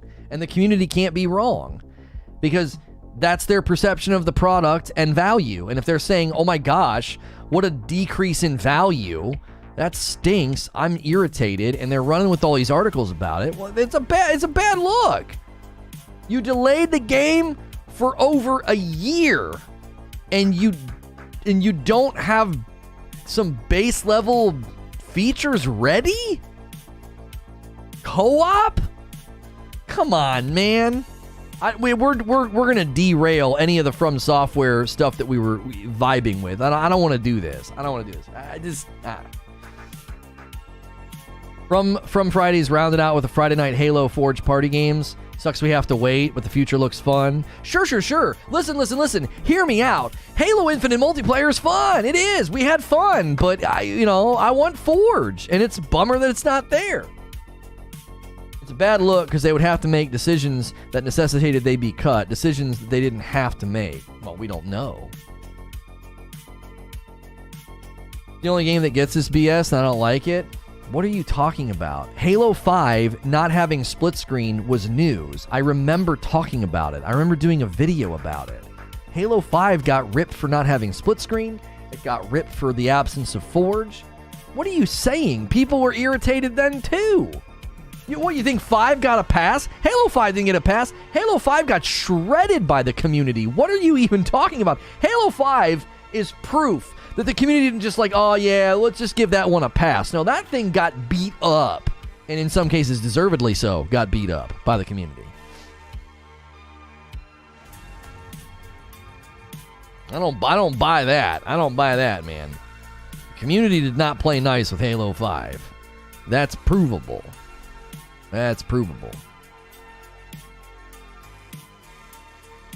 Halo is the only game. Oh, you're saying it's the only game that gets...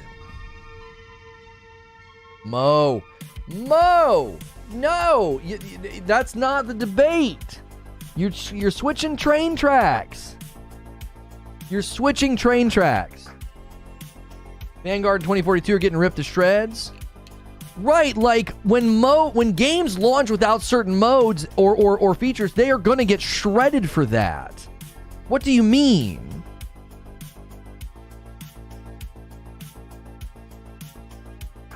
Like, I understand what you're saying. This is what Mo is saying. Other games are not being criticized for the absence of co-op and Forge.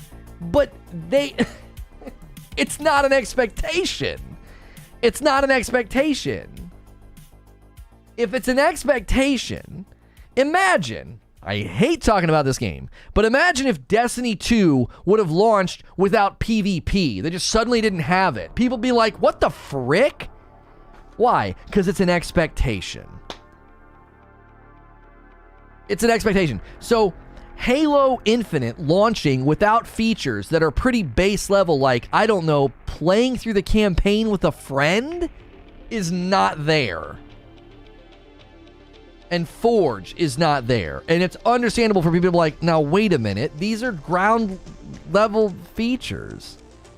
That's like saying, why doesn't Elden Ring have Forge? Right, nobody's saying that because it's not an expectation. If Elden Ring would have launched without co-op, there would have been people that took issue with that. They're like, now wait a minute, that's been a staple. Bringing in buddies and doing invasions and stuff. Why is that not in the game all of a sudden? If Borderlands 3 would have launched and in its vanilla state, you couldn't play with other people, people would have been like, what the frick? Co-op is a staple of Borderlands. Co-op is a staple of Halo. There he sits. And he's thinking to himself, this would be great with a buddy. Like, come on. Mo, for all your love of Halo and Microsoft, hold them accountable. Acting as if they can do no wrong is just, it just feels silly to me. Stop hitting the goose. Yeah, I bumped the goose in my, he's like right in the right spot. Just go, yeah, I can just, bam, hit him right there. Why is it that Halo, which is a full game in any other standard, have to have all this content? I've already answered that question, my friend. It's an expectation. It's a standard. Borderlands 3 not having co-op would have felt just as incomplete. Borderlands 3 could have been a complete game, beginning to end, story, loot, improved graphics, bosses, it could have had all that. And when you remove co-op, people would have been like, what? And people can be like, well, it's a full game. Why are you holding Borderlands to this standard? You're not holding other games to this standard because it's an expectation. It's a standard that was in Borderlands 1, Borderlands 2, Borderlands the pre-sequel. It was in all those games, and for it to suddenly not be there, it's confusing. It's a step backwards. Just because you'd expect it doesn't mean it has to be there.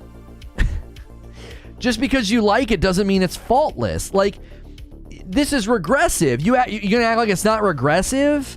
That would be like games being like, Halo 1, 2, 3, and 4. Like, here's all these features. More. And then Infinite launches, and they're like, well, no Forge, and no co-op, and we're going to release multiplayer as a beta, and the campaign will come later. And this is after being delayed for an entire year.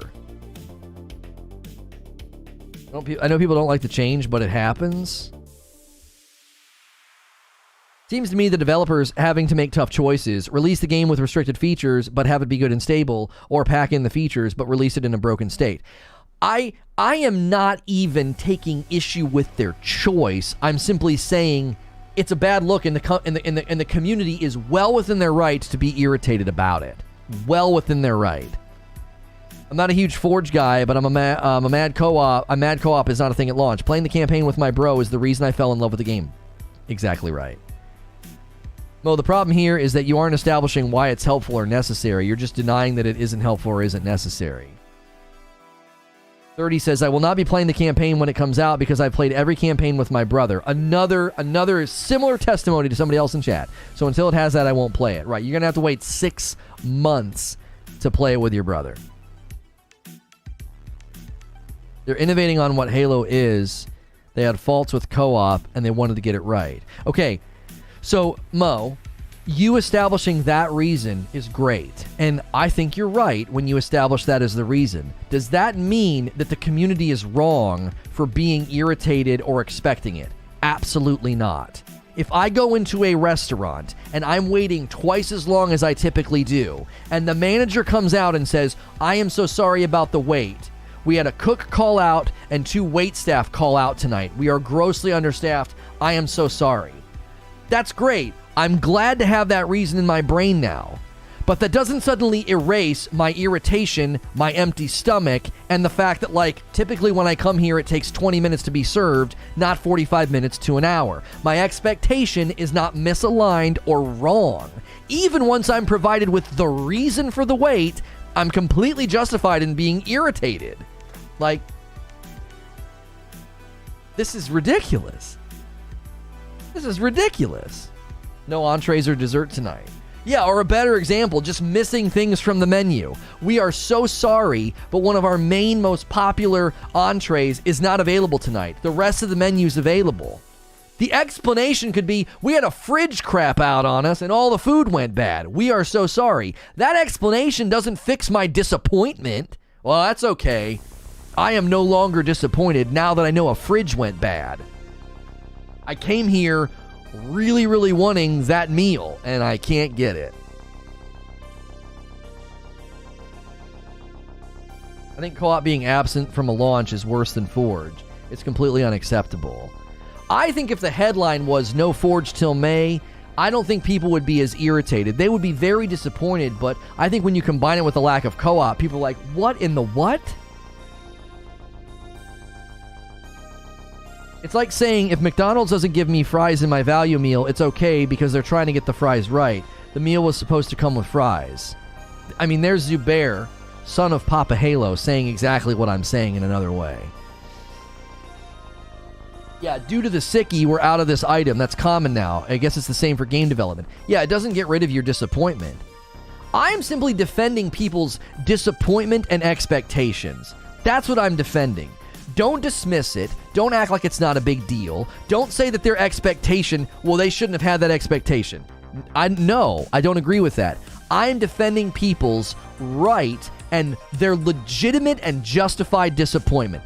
That is what I'm defending. I'm not saying the game's going to be crap, bad, it's going to burn, or whatever, it's going to fail. No, I'm simply saying people have every right to expect that feature and to be pretty disappointed that it's not there. Like going to a pizza joint and being disappointed that they're out of pepperoni pizza. Like, huh? They're well within their right to expect that. It's a standard up to this point. I literally just said moments ago, the game is fun. It's a blast. I had a blast playing it. It's running well. It seems like a very solidly built game. They get props and mad marks for a very, very well operating game. Their servers seem to be handling issues of very consistent spikes in player-based numbers, and the initial spike the day one. Like, amazingly, it ran so solid day one. They get mad marks for that. But they don't get a pass on not having co-op in Forge, and I'm certainly not going to look at the community that's irritated and be like, well, why'd you expect that? They're trying to get the game right. Huh? People act like being disappointed in something is attacking the game and they take it personally. It's so tiring. You still get your burger, though. Yeah, but again, leaving the burger joint with the burger and no fries, you would still be disappointed. If the manager came out and said, we are trying to make sure we get the fries exactly right, our burners are messing up, and they're overcooking the fries, so they wouldn't taste good. You'd be like, I appreciate you telling that. I appreciate you letting me know what's going on. Thank you. You would still leave and be disappointed. You'd be like, I didn't get any fries. You wouldn't leave and be like, it's not a big deal. It's totally fine. It's really on me. I shouldn't have expected fries with my meal. What huh? They're at fault as devs somewhere for having handled development in the way that this is the outcome, even if the game is still good. And I think Donut's making another fair point. Like, somebody, how is nothing their responsibility? It's all in the community to not expect co-op? They made a mistake or a misstep or something somewhere. Something was mismanaged. The game was an embarrassment when it premiered. They delayed it for a year. Whose fault is that? Sure, sicky, working from home, granted. But beyond that, there has to be a point where the rubber meets the road and you say the development staff or the company or the leadership has failed. It has failed to deliver a minimum viable product in a timely fashion. Like, you're allowed to say that and still love Halo and still support Microsoft.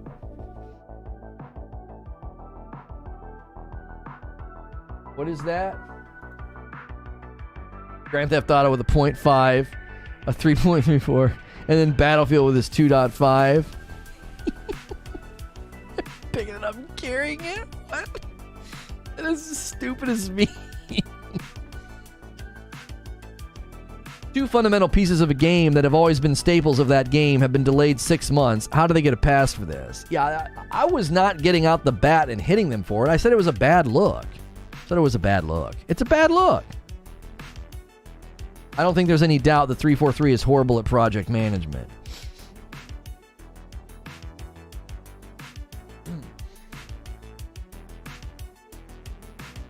That's when I order 2 burgers, says Foggy.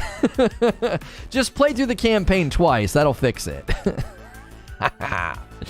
Just play through the campaign twice.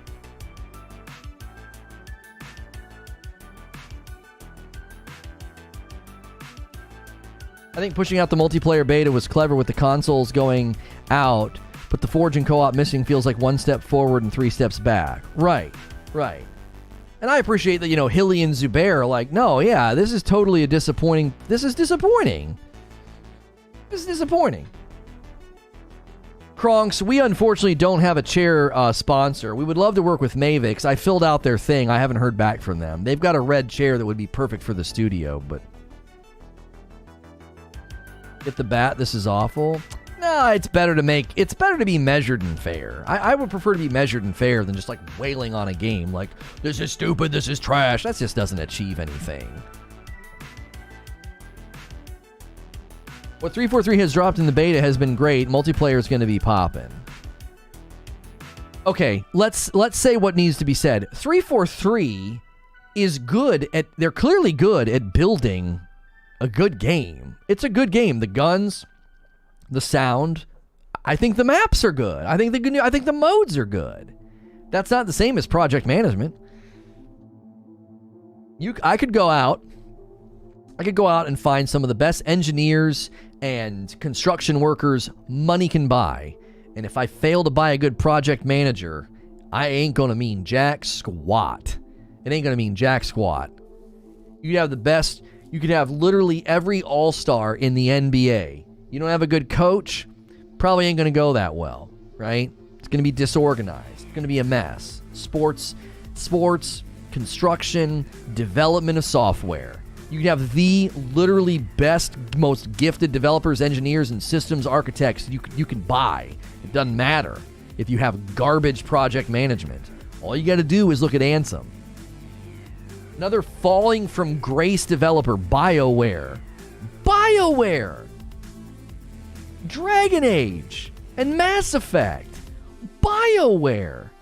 And what was Anthem? Anthem was proof that project management is quite literally the skeleton that holds it all together.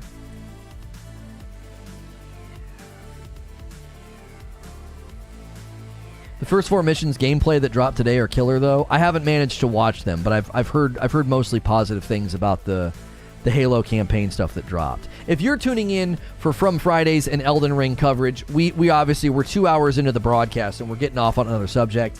That's just what we do here. It's a Monday through Friday talk show with a focus on From Software games on Friday. We will be playing Sekiro here in about an hour. So if you love From Software games, if you're excited about Elden Ring, hit subscribe, talk in our chat, introduce yourself, take our poll at the top of the chat. Are you worried about Elden Ring gameplay being too easy?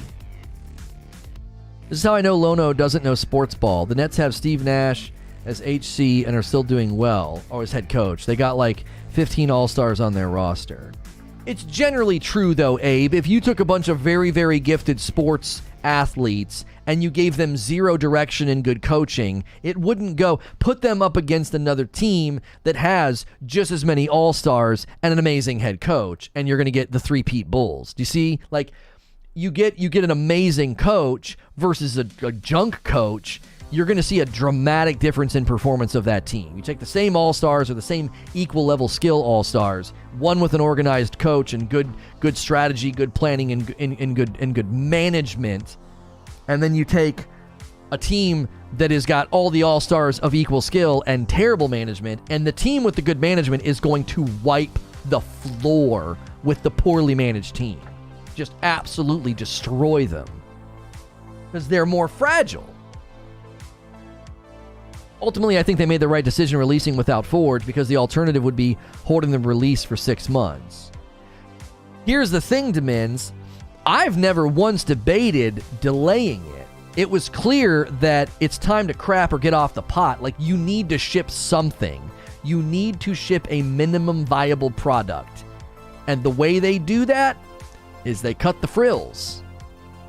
I was merely defending the community's right to expect it and be disappointed at the absence. That's what I was defending. Like, you have every right to be like, this sucks. Like, this stinks. Like the burger joint staying open even when their fries can't be given to you because the burners aren't working right. They're still going to stay open. They still got to sell burgers. Halo still has to ship. And I have every right to go to that burger joint and leave disappointed because, like, it didn't have a staple of the meal. And Halo shipping without co-op, it's a staple of the game. It's like, it's totally fine for the community to be like, this stinks. This is not ideal. Fox Hop Smash with a brand new membership. Enjoy the dope badge and emotes. You're dope and deserve dope stuff. Welcome back in, or welcome in. Enjoy all that. If you guys become a member here, you get increased access in our Discord server. If you're looking for people to play Halo with, or New World, Elden Ring, any of that, we have it all organized in there for you. So consider becoming a member today. We're pushing for 400 members on this channel, and we're in the low 330s, I think, 330s, 340s. So thank you to all the new members and continued members here, as well as those who have kept their memberships over on Presents. We greatly appreciate you. I wonder if it would have made more sense to release multiplayer 6 months later if it meant campaign release with co-op. No. You ship Halo without multiplayer so that it can have co-op? Nope. Absolutely not. You're talking about significant outcry there. A bloke talking, how exciting. Well, you're here. I mean, are you that pathetic that you go and watch something that you don't enjoy? You know what I'm saying? Not shipping with co-op is odd. I wonder if it was something to do with last-gen consoles, original Xbox One's weak. Possible. But it's just online. We're not even talking about couch co-op, because Halo 5 shipped without couch co-op. Because they said they pushed the graphics of the game too far. They couldn't do it. Not having couch co-op wouldn't have been nearly as decried as literally just no co-op. The game is shipping and you can play online right now with people in private matches if you want. If you're shipping without multiplayer, you're not shipping Halo. Yeah, co-op does not trump multiplayer in any universe. There's not a multiverse where Halo exists where co-op is more important than multiplayer. And reverse it. Release the campaign 6 months later and release Forge with multi.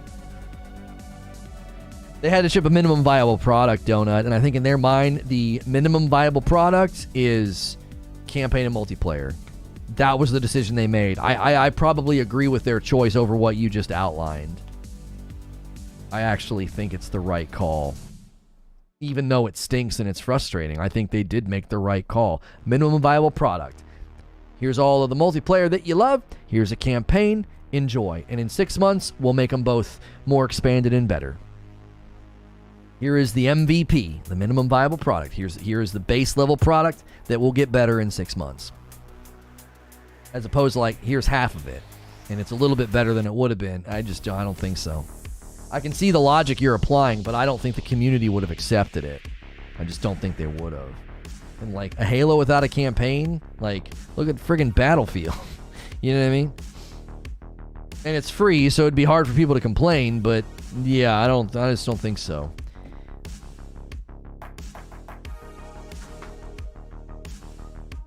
Multiplayer makes the most money. It's all getting interwoven though, so I don't know. Long term, as the story evolves and continues, you're going to take your Spartan that you've worked on and leveled in multiplayer, and you're going to take it into the new missions and the new stories that evolve the game and take it forward. Does that make sense? Does that make sense? So I think the multiplayer and the campaign have to come as a package. I think they're interwoven long term. Suppose it's a lesser of two evils, so that that's the medicine that has to be swallowed. Yeah. The main reason that we got on this debate is that I was just taking issue with Mo is our token Microsoft guy, and we love Mo, and he has his own hot takes and things that he says, and he brings obviously great discussion and a vibrant back and forth.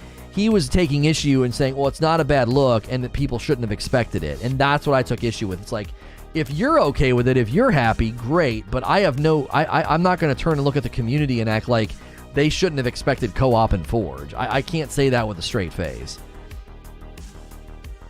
Like Ferryman said, with Game Pass, multiplayer is making the money.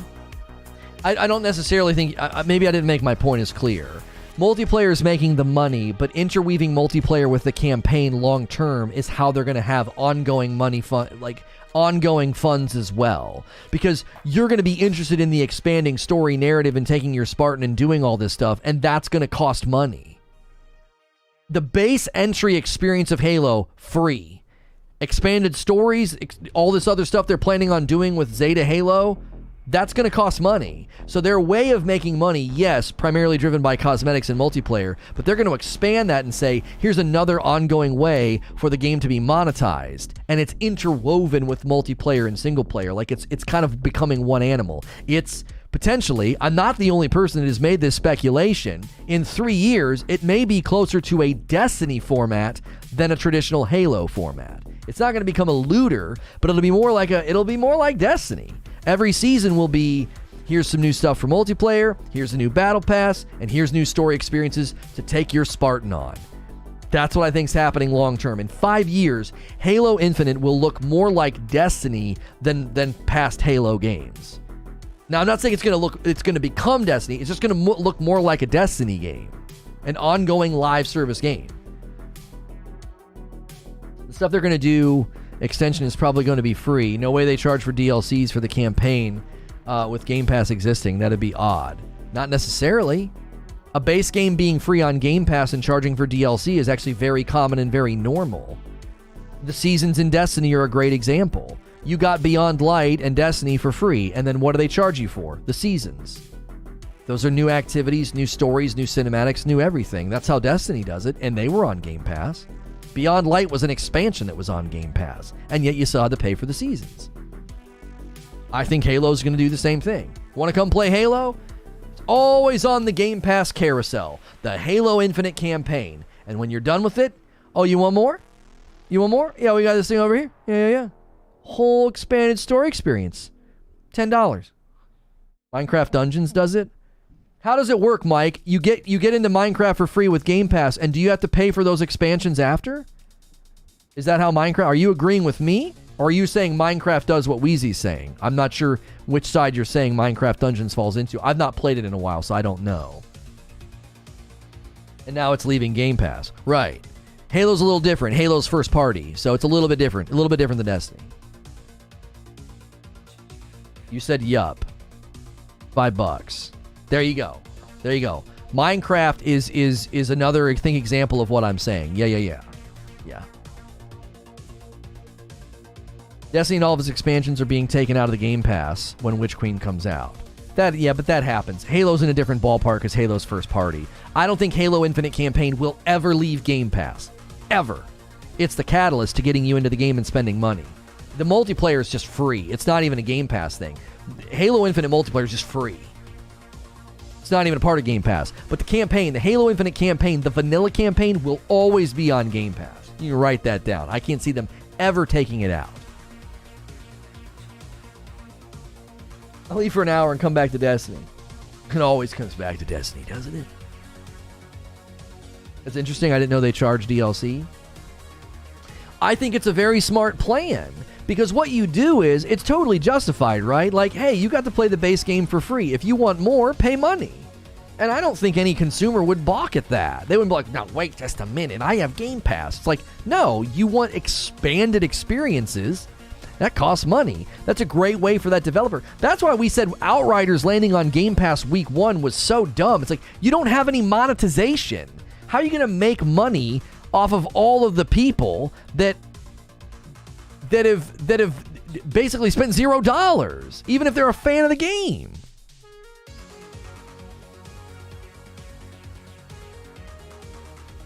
We'll give you this free toothbrush, but you have to buy your own toothpaste. Yeah, it's actually a very, very smart system, especially for a first-party title. And you have to think, they have said that Halo Infinite, they've got like a 10-year plan for this. I can't see their 10-year plan just living off of cosmetics on the Battle Pass. It'll probably be added later to Game Pass than makes sense. Here's what I see them doing, Wheeze. Halo Infinite campaign, always available on the Game Pass. Here's the new story DLC expansion that you can go and experience with your Spartan, and it costs X number of dollars. And then when DLC number 2 lands, the first one gets absorbed into Game Pass offer. You see how that will work? It'll always like shuffle down. It'll be like, you got to pay for this. And then 6 months later, it gets absorbed into the Game Pass offer, and kaplunk, DLC number 2 hits, and if you want it, it costs money. So at any point in time where you get introduced to Halo Infinite, you get this giant free offering, and the latest, newest thing is going to be what costs money. That's what I think they'll do. 100%. So Mike agrees. Yeah, I think that's how they'll do it. It's a perfect way to solve early player acquisition and like, what the frick? Like, how am I going to get into this game? It's free. Jump in and play. And then when you're done getting all caught up, here's the latest DLC if you want it. Not another 10-year plan. No, they have actually specifically said 10-year plan, but Bungie never said that. Bungie had a video where I think it was like Noseworthy said, this is a game we envision you playing for 10 years. The words 10-year plan was like, it was almost like a colloquialism that got spread by the community, and it was said off cuff, and then they have a 10-year plan. No, they didn't. They have actually come out and said, we have a 10-year plan to invest and expand Halo Infinite as a platform. It's not a game that it's not like in 3 years, Halo, Halo 7's going to come out. No. This is Halo for the next 10 years. Probably beyond. I'm going to be really interested to see if the people crying about it got to get ready to the popcorn. Crying about what? Like having to pay money after they have a game on Battle Pass? I don't think anybody balks at that. I really don't, if that's what you're saying. They're also the ones that said you can go back and play any season pass, so they're trying to make it timeless. Yeah, if you miss Heroes of Reach and you jump in next year in the summer, no worries. You can go back and earn everything from Heroes of Reach. Which, what the frick? The XP, it's going to take you a lifetime because the current Battle Pass XP earn rate is horrendously awful. We tested the changes yesterday. It's friggin' terrible. I know people said that Deej has said that. I've never been able to find definitive proof that he said 10-year plan. And if it wasn't like, what, an interview or a stream where he said it off cuff, come on. Like, that is just grasping at straws. Like the people that are like, when they said No Man's Sky was going to have multiplayer. Like, Also saws a lot of development costs, not having to recreate the game from the ground up for a sequel. Yes. You underestimate how entitled people are? I also think maybe you overestimate how much it matters if they cry. Look at all the tears shed over the Eververse. Does it matter? Not really. Yeah, people complaining about Beyond Light leaving. Does it matter? No. Entitled non-spending consumers can cry as loud as they want. It doesn't matter.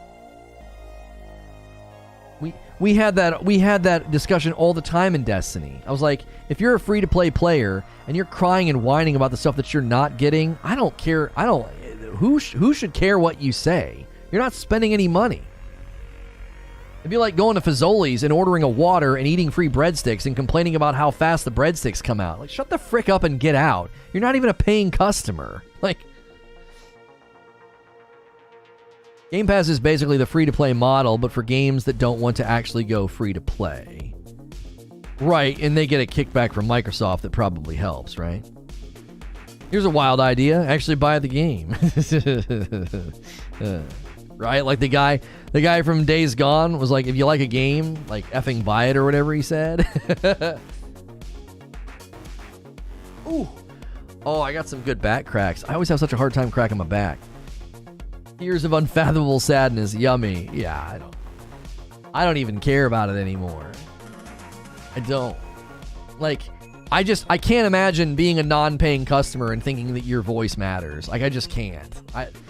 That is not me being dismissive or arrogant, or I'm literally speaking from an economic standpoint. As a non-paying customer, you think your complaints matter? You're not spending any money. It being free is only there so that you come in and become a patron and spend more. It's why breadsticks are free at Fazoli's. It's not, the breadsticks aren't free so you can go there and literally consume only that. It was a 10-year contract for Destiny. Everything I ever saw said publicly about the 10-year thing with Destiny is that it was a contract. I never saw a 10-year plan. I think Deej in one place, one time, uttered it in like an offhand remark that they had like a 10-year plan, and everybody tries to retroactively be like, yeah, see, he said it. By the time he said that, it had already been circulating in the community that they had a 10-year plan. I mean, this is going to blow your socks off. You had streamers saying things that were not exactly accurate, and the community ran with it, and it caused a bunch of anger later. Man, it's so weird that community has that pattern.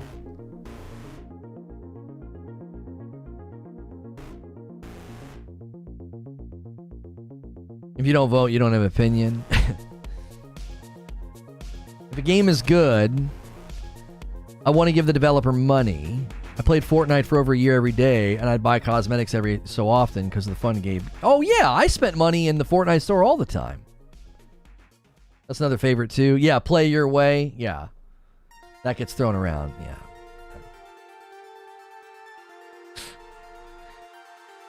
That's not, I don't even think that's that community. People latch on to the smallest statement. They did it with No Man's Sky. They'll latch on to the smallest statement, and they'll create an entire universe of expectations out of it. There's one interview in one instance where Sean Murray was pestered and essentially forced to admit there's multiplayer in No Man's Sky. That means I'll be able to ding, ding, ding, ding, ding, ding, ding, like 10 bullet points from like the tiniest statement. What are you doing? It's not just that community. That's just an internet thing. That's an internet thing. Yo, what's good, John? John Hall, how are you?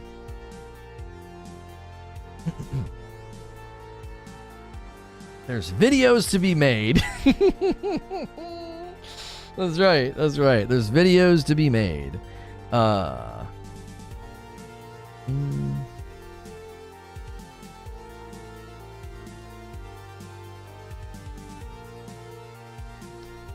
Let's see here.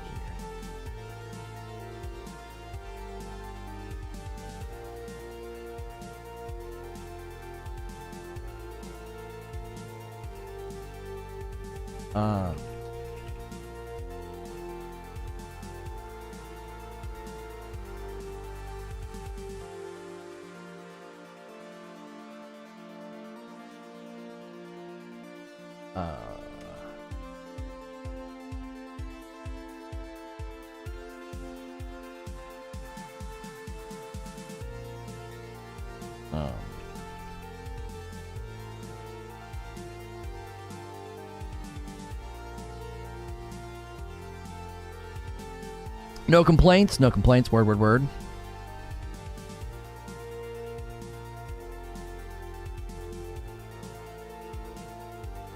Sorry, I had to respond to a guy on Twitter. Wish has been popping off in Halo. He's back.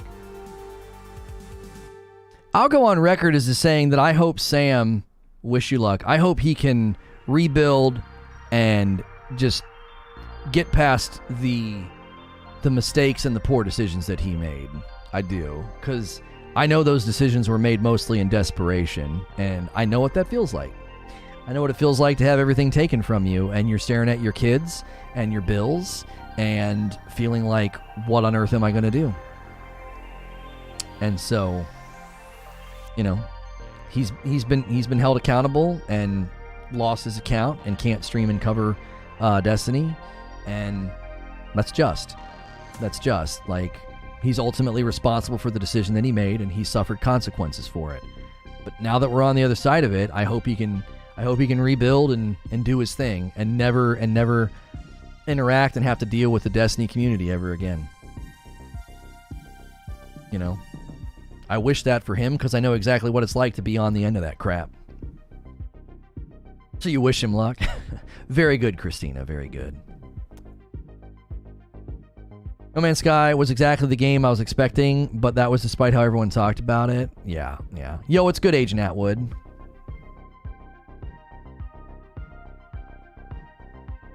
Giving credence to 2-year-old interviews is odd. Yeah.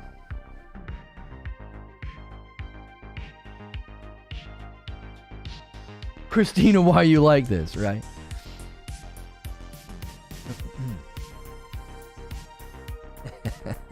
Never saw that one coming. Right. Oh, here, we need to get the Sekiro stream scheduled because we're almost at half past the hour. Or we are at half past the hour. I'll have to bump it. Well, we started a little bit late today because we're at 2:22 on the live stream here. No. Schedule a stream. We'll use this one. Yeah, reuse these settings. Episode 2 of From Friday Sekiro. Beep, beep, boop.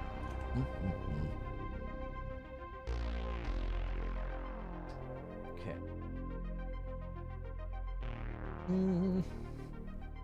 I made the drunkard the thumbnail because we'll probably end up beating that fat boy today.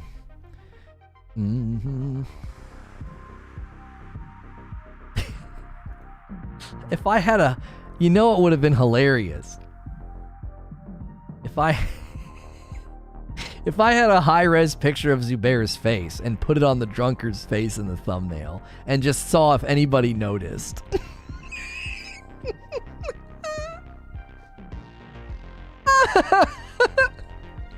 Oh, I make myself laugh. Oh, that would have been so good, bro.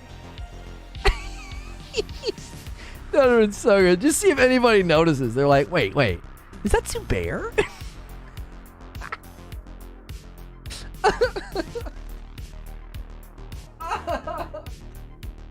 I can't even. Well, look.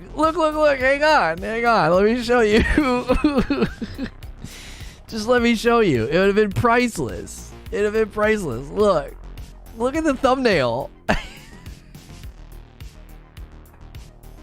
It would have been so perfect.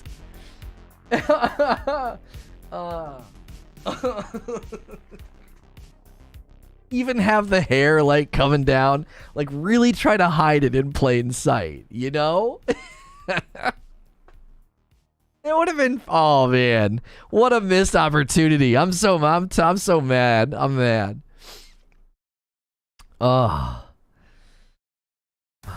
I got to admit, you're on to something, right? Come on. Like, there is a very minimal amount of similarities there that would have made for a very, very funny thumbnail. That would have been very, very funny. Oh, man. People would be like, wait a minute. That's not what the drunkard looks like. What's going on with this picture? Hang on. I got to get out of this. There we go.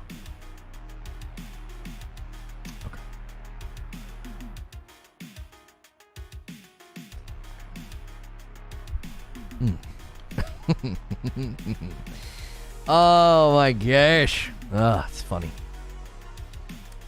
I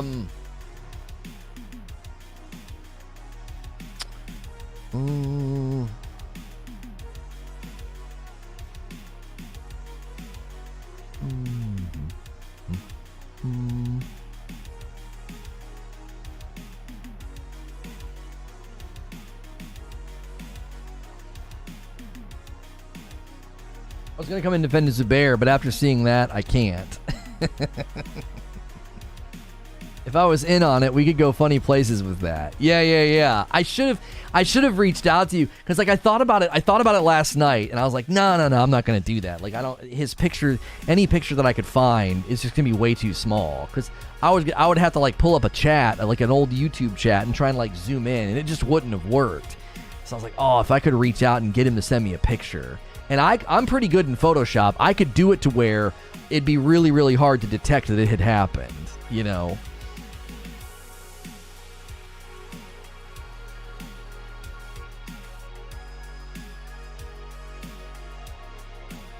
Yeah, that drunkard gif. Oh, he hurts when he gets you. He hurts, man. He hits hard.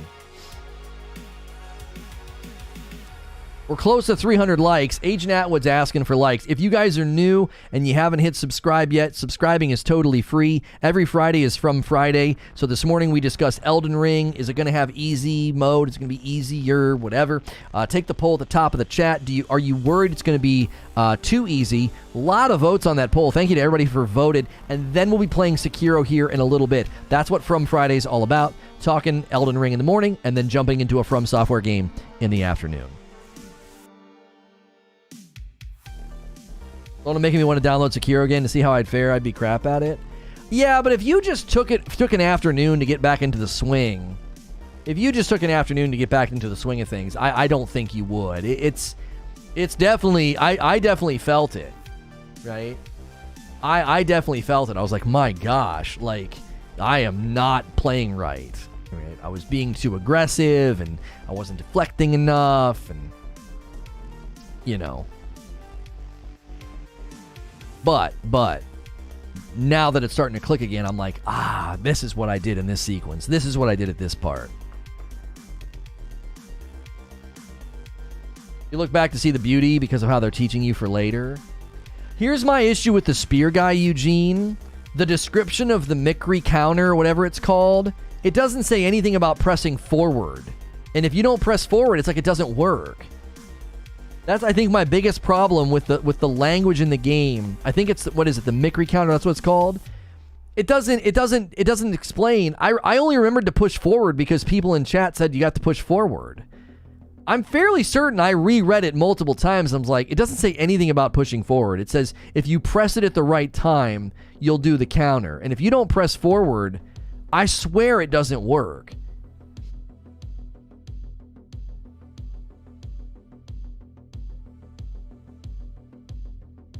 Yeah, Sekiro's multi-platform. Yeah. And I'm switching to the PS5. I felt like it played better on PS5, and I don't know why.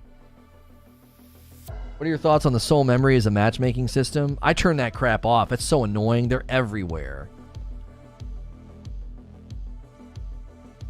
I had that problem too. It's a super essential move. It's a real Platinum Games type awkward thing. You don't need to push forward, but you cannot push to the sides. So you have to stand perfectly still? I never had to do that. I just had to hold it. I swear the Mikri counter works more consistently if you press forward. I swear it does.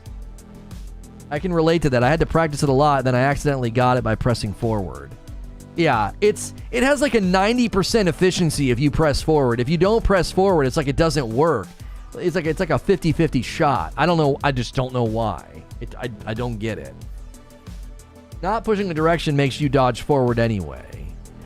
Oh, so it is. It does need to be like a forward movement. It's the absence of going back or to the side. Still or forward, because you'll dodge. Yeah, that's so weird. I swear you have to push forward. It sounds like if you don't, you dodge forward anyway, Eugene, so it's the same movement. It's like the game registers it the same either way. Not with the final boss. Don't do it. Trust me. I mean, Eugene's beaten the game a couple of times. I mean, were you pressing forward in the final boss, Eugene?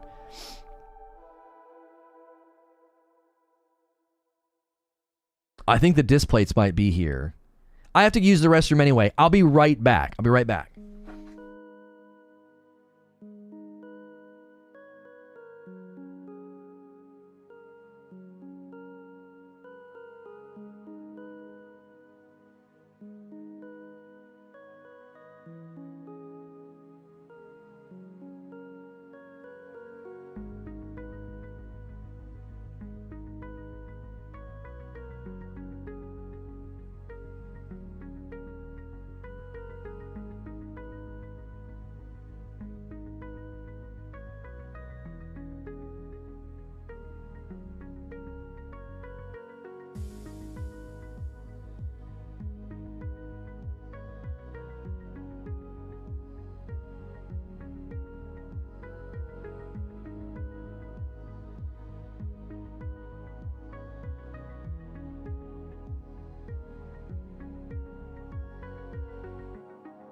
It was displate.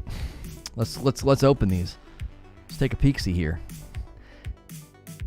I don't know if this is all of them. They may have made a mistake. I don't know. We'll see. It's pretty heavy, so it might be all of them.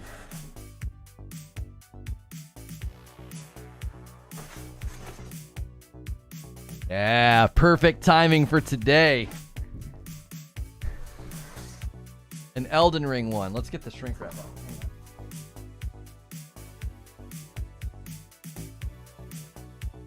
So this is how it works. These are magnets you stick to the wall, and then the displate just sticks to these.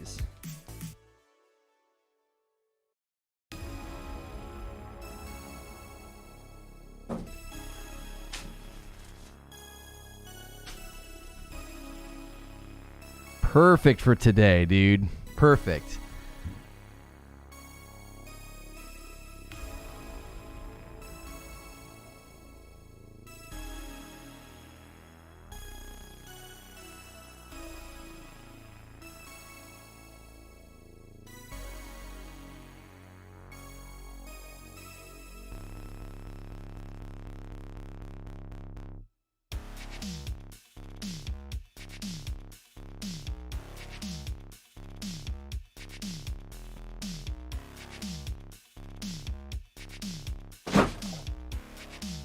Just like that. There we go.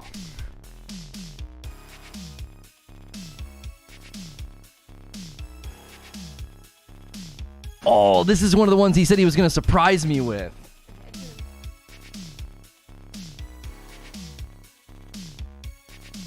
Before I brought it in the room.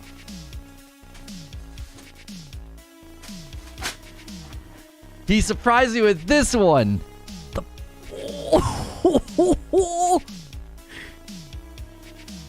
Book of Boba Fett? Dude, look at that. That is hot. He's like, I got some other ones I'll send you as a surprise. Ooh, that's nice.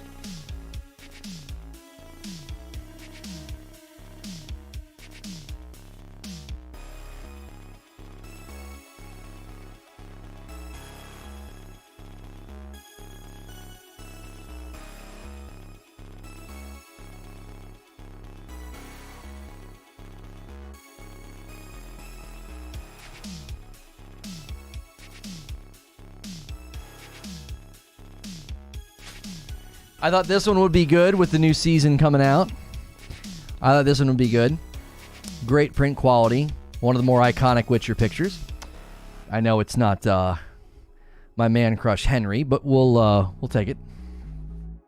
Man, that is great print quality. So clear. So good. However they print on these is excellent.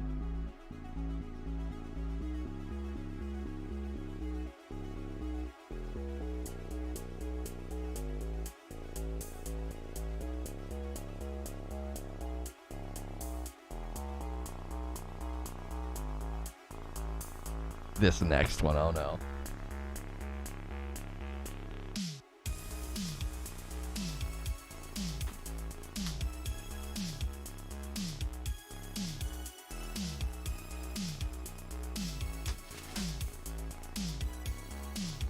Okay, so before I show this one, in my defense,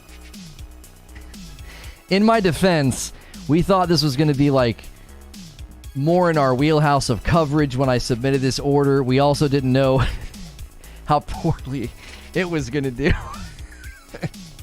It's awesome display though. It's so good looking. It's so crisp. I'll get a big red sticker and put the Metacritic like 2.6.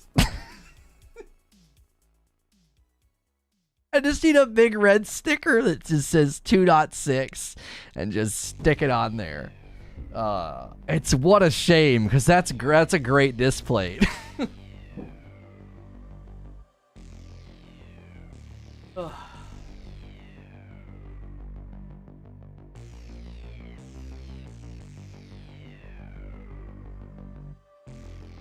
I forgot we ordered a lot.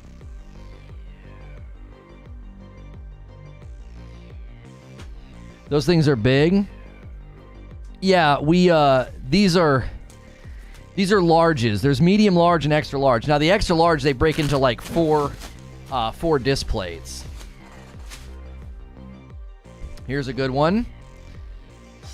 I thought this was me and Creature unintentionally both thought this one looked really, really good. So.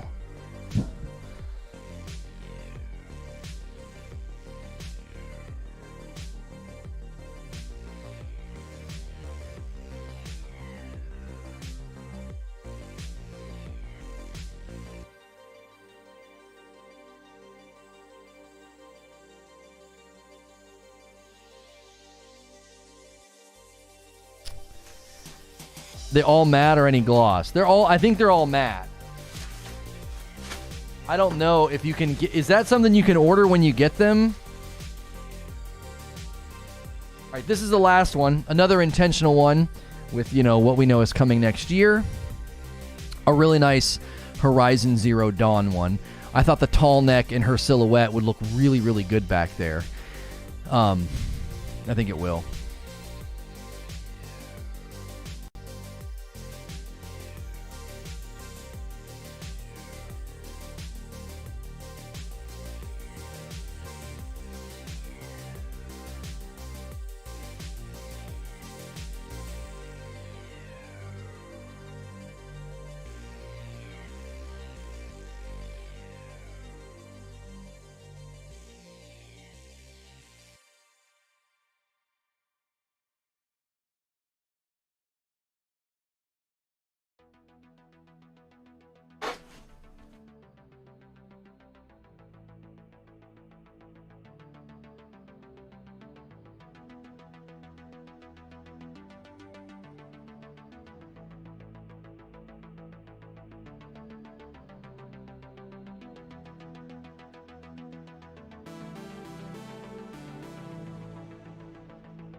Get rid of the geriatric.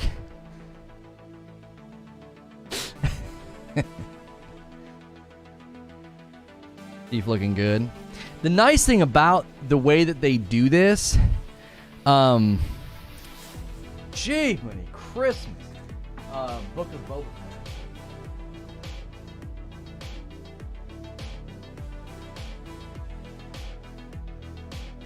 Well, I think they're just smart.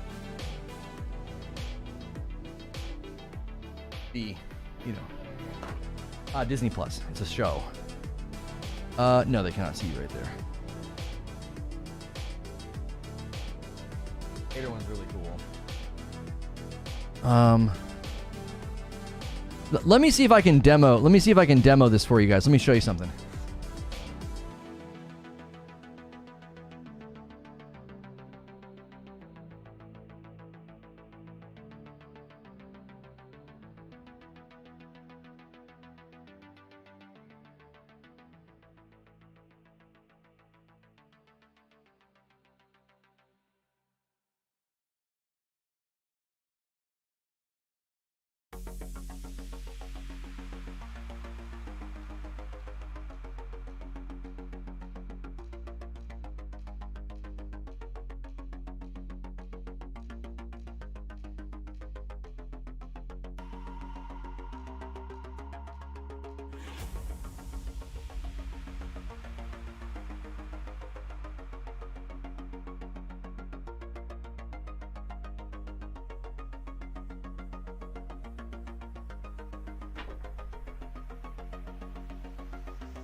Okay.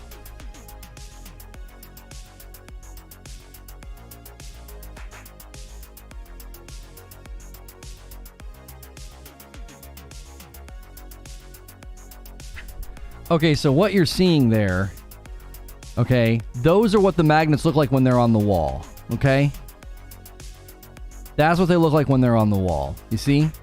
Okay? So the brown paper is like a protective thing you can do. You put that on, and then you stick the magnet to it, and then this is what you do to swap your displays. Like, this is how easy it is.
Hang on.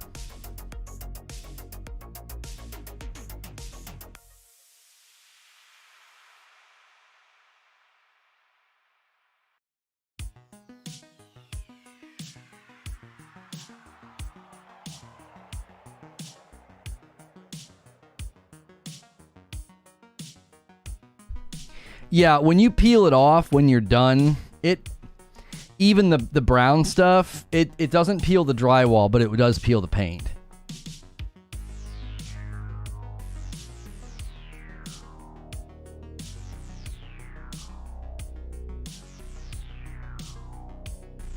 I felt like you were trying to take us somewhere more quiet. Shut up, Abe. Lono has a future in QVC if the video game streamer doesn't work out. He misses calling as a game show hostess. There you go. Gonna steal this idea from when I set up my office? Yeah, I mean, you can just stick these things to the wall if you want, right? You peel the blue and you stick it. That's it. You don't have to use the brown paper. The brown paper is designed to make them easier to remove. And it does take the paint off, right? It does take the paint off, but yeah. Right. That picture is crooked. Oh, are you talking about the Spider-Man one? Yeah, I wasn't getting it on straight. Like, obviously, when you put it on the wall, you can really easily shift it and make it straight. I was just putting it up just to show you guys.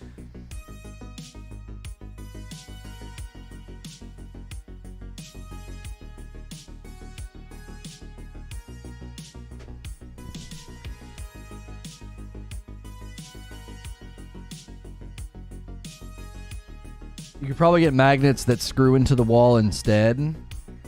Yeah, they're not very heavy. Like, you know what I mean? The cam is crooked.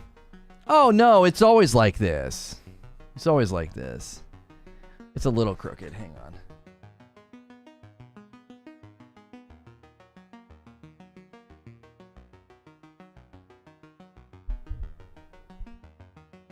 Yeah, this scene usually helps me straighten it out.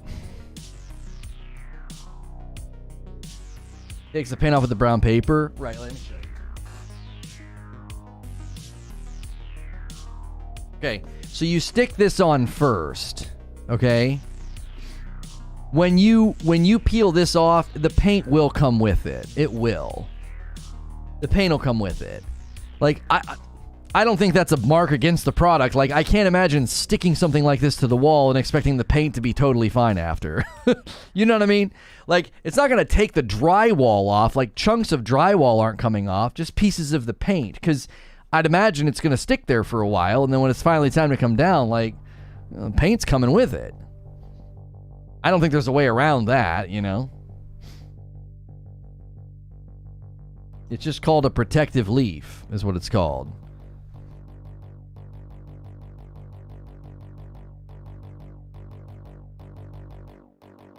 Yeah, it doesn't even say if the protective leaf is for your wall or not. You heat it up before taking it off. Sure, yeah, you could get an iron and like heat it up and it might peel off and not take any paint. Yeah.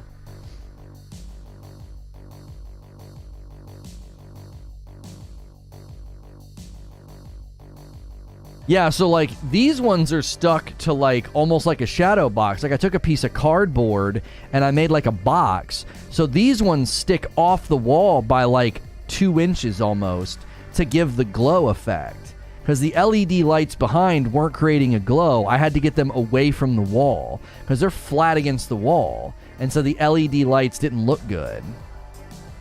A Myrtle Turtle with 2 months. It's my day off, so I get to sleep in. Good morning, Lono in chat. It's easier to patch small holes and strips of removed paint. You could even, if you really wanted to get fancy,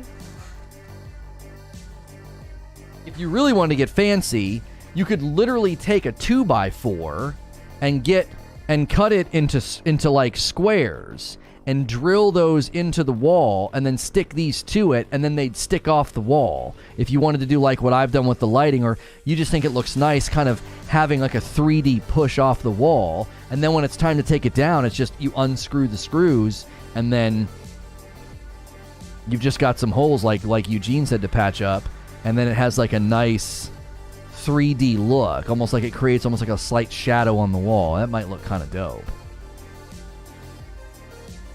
Or you could literally keep the sticky thing covered, and like what Eugene is saying, you could take 4 nails and just put nails in the 4 corners of this, and it would work just fine. And it'd be really easy to take down.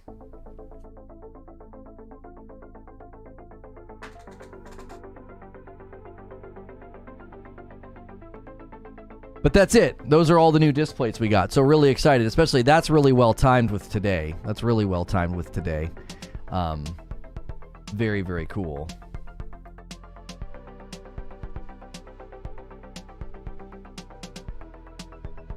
Trying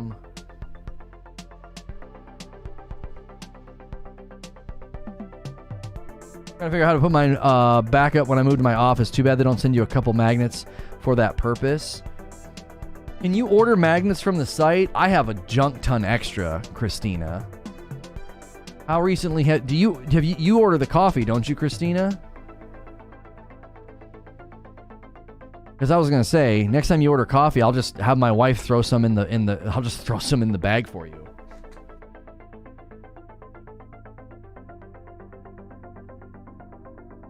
I get 2 with every disc plate, and I don't need them all.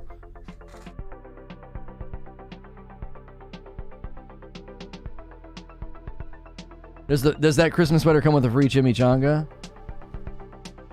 I don't know if they have the way to order more mounting stuff. See how to mount a disc plate. Oh no, they have them, Christina. They do. You can get a package of 3 for $13 or a package of 9. So it's probably best that I don't do that. Because obviously we're partnered with them. You can go to their About Mounting page, and if you scroll down, you can buy packs of the stuff. 3 wipes, 3 protective leaves, and 3 magnets for $13, or you can get 9 for $25. That's the better deal. So $25 and you can get 9 of them. 9 wipes, 9 protective leaves, and 9 magnets. So they do. I was going to say, that would make sense to offer that as a solution, because, you know, if somebody moves... I should consider the larger plates, but I've only ordered the standard sizes so far. These are large. It goes medium, large, extra large. Extra large, they break it into 4 disc plates, and you make the picture with 4 different printed disc plates.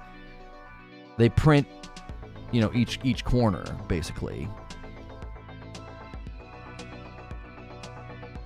Odd numbers. Yeah, I don't know why 3. You need 2, so I don't know. Maybe they give you 3 because do the mediums only need 1? I've not put up my new ones yet because I know they'll be coming down. Yeah, that makes sense. So, yeah, if you guys order those and use my link, either the link below or the command in chat, that supports me directly, and you get a pretty nice discount. You don't have to put a code in or anything. You just use my link, and then it'll apply the discount at checkout.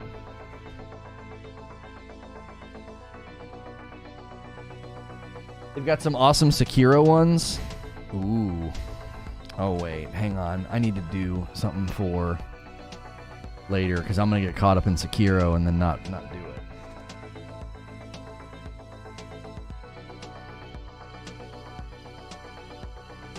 Thanks, Mama.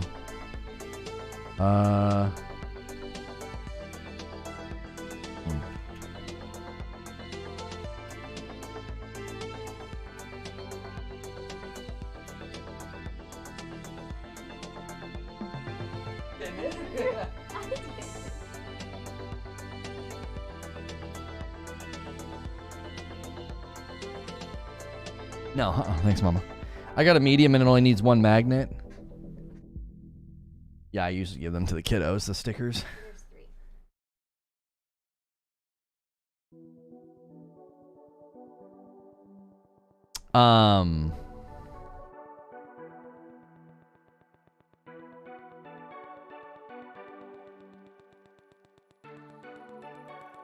What's a common search term for Lost on YouTube? Lost TV series?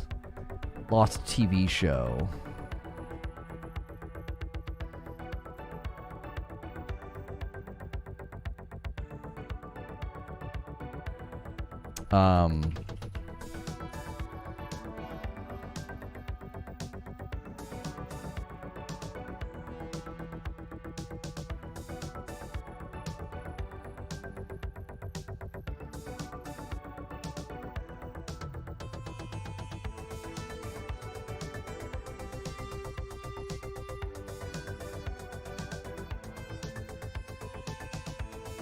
I'm ignorant, but what determines the house market if you were to buy a house? I mean, the local market. The local market would do it. What stuff in the area going for? Local cost of living with respect to state and property taxes, local industry, food, local earnings, local average area income. There's a lot that goes into it. That's why you have somebody help you with all that.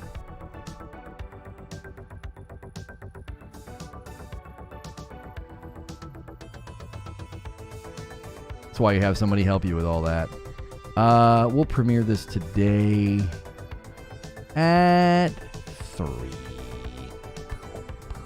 Set up the premiere.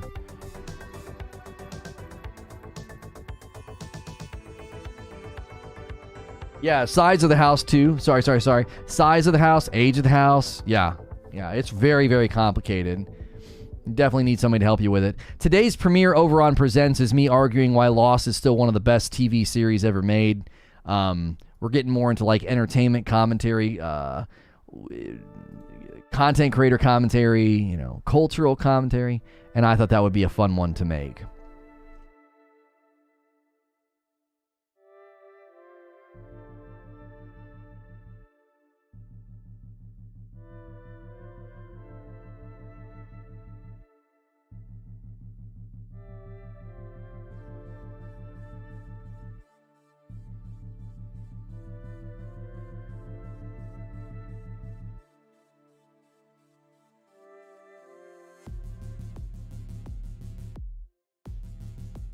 Would you consider doing talks on streaming again?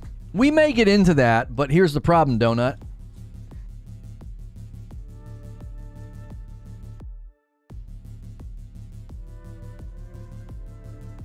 There are trade secrets we've learned that we don't necessarily want to give away.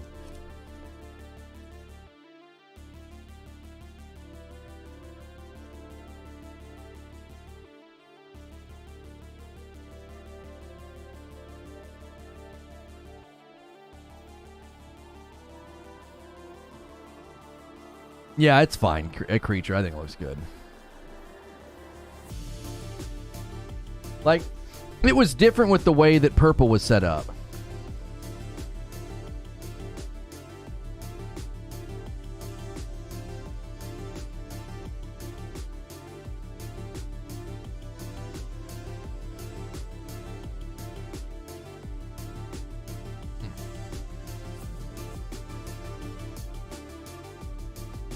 It was very different. With the way that purple was set up, giving away insight and strategy and ideas, there was no risk. You start giving away strategy and ideas on YouTube, and they can start to undercut the efficiency of your strategy that you're using, because then everybody starts using your strategy. I mean, you saw what happened when they were like, oh, if you use the community tab and do polls, it's great for your recommends and it's great for your channel. And then what did everybody frickin' start doing? Literally everybody was spamming your feed with polls in their community tab, and so it loses its efficiency and potency because somebody gave away the trade secret.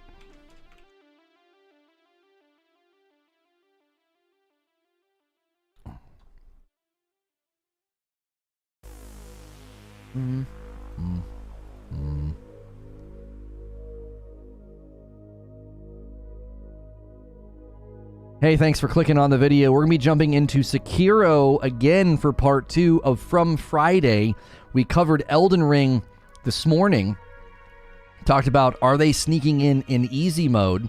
And we'll be diving into Sekiro every Friday after that morning talk. From Fridays is dedicated to being all about From Software games. We greatly appreciate you guys engaging with it. We're going to bring a redirect over and bring the live audience over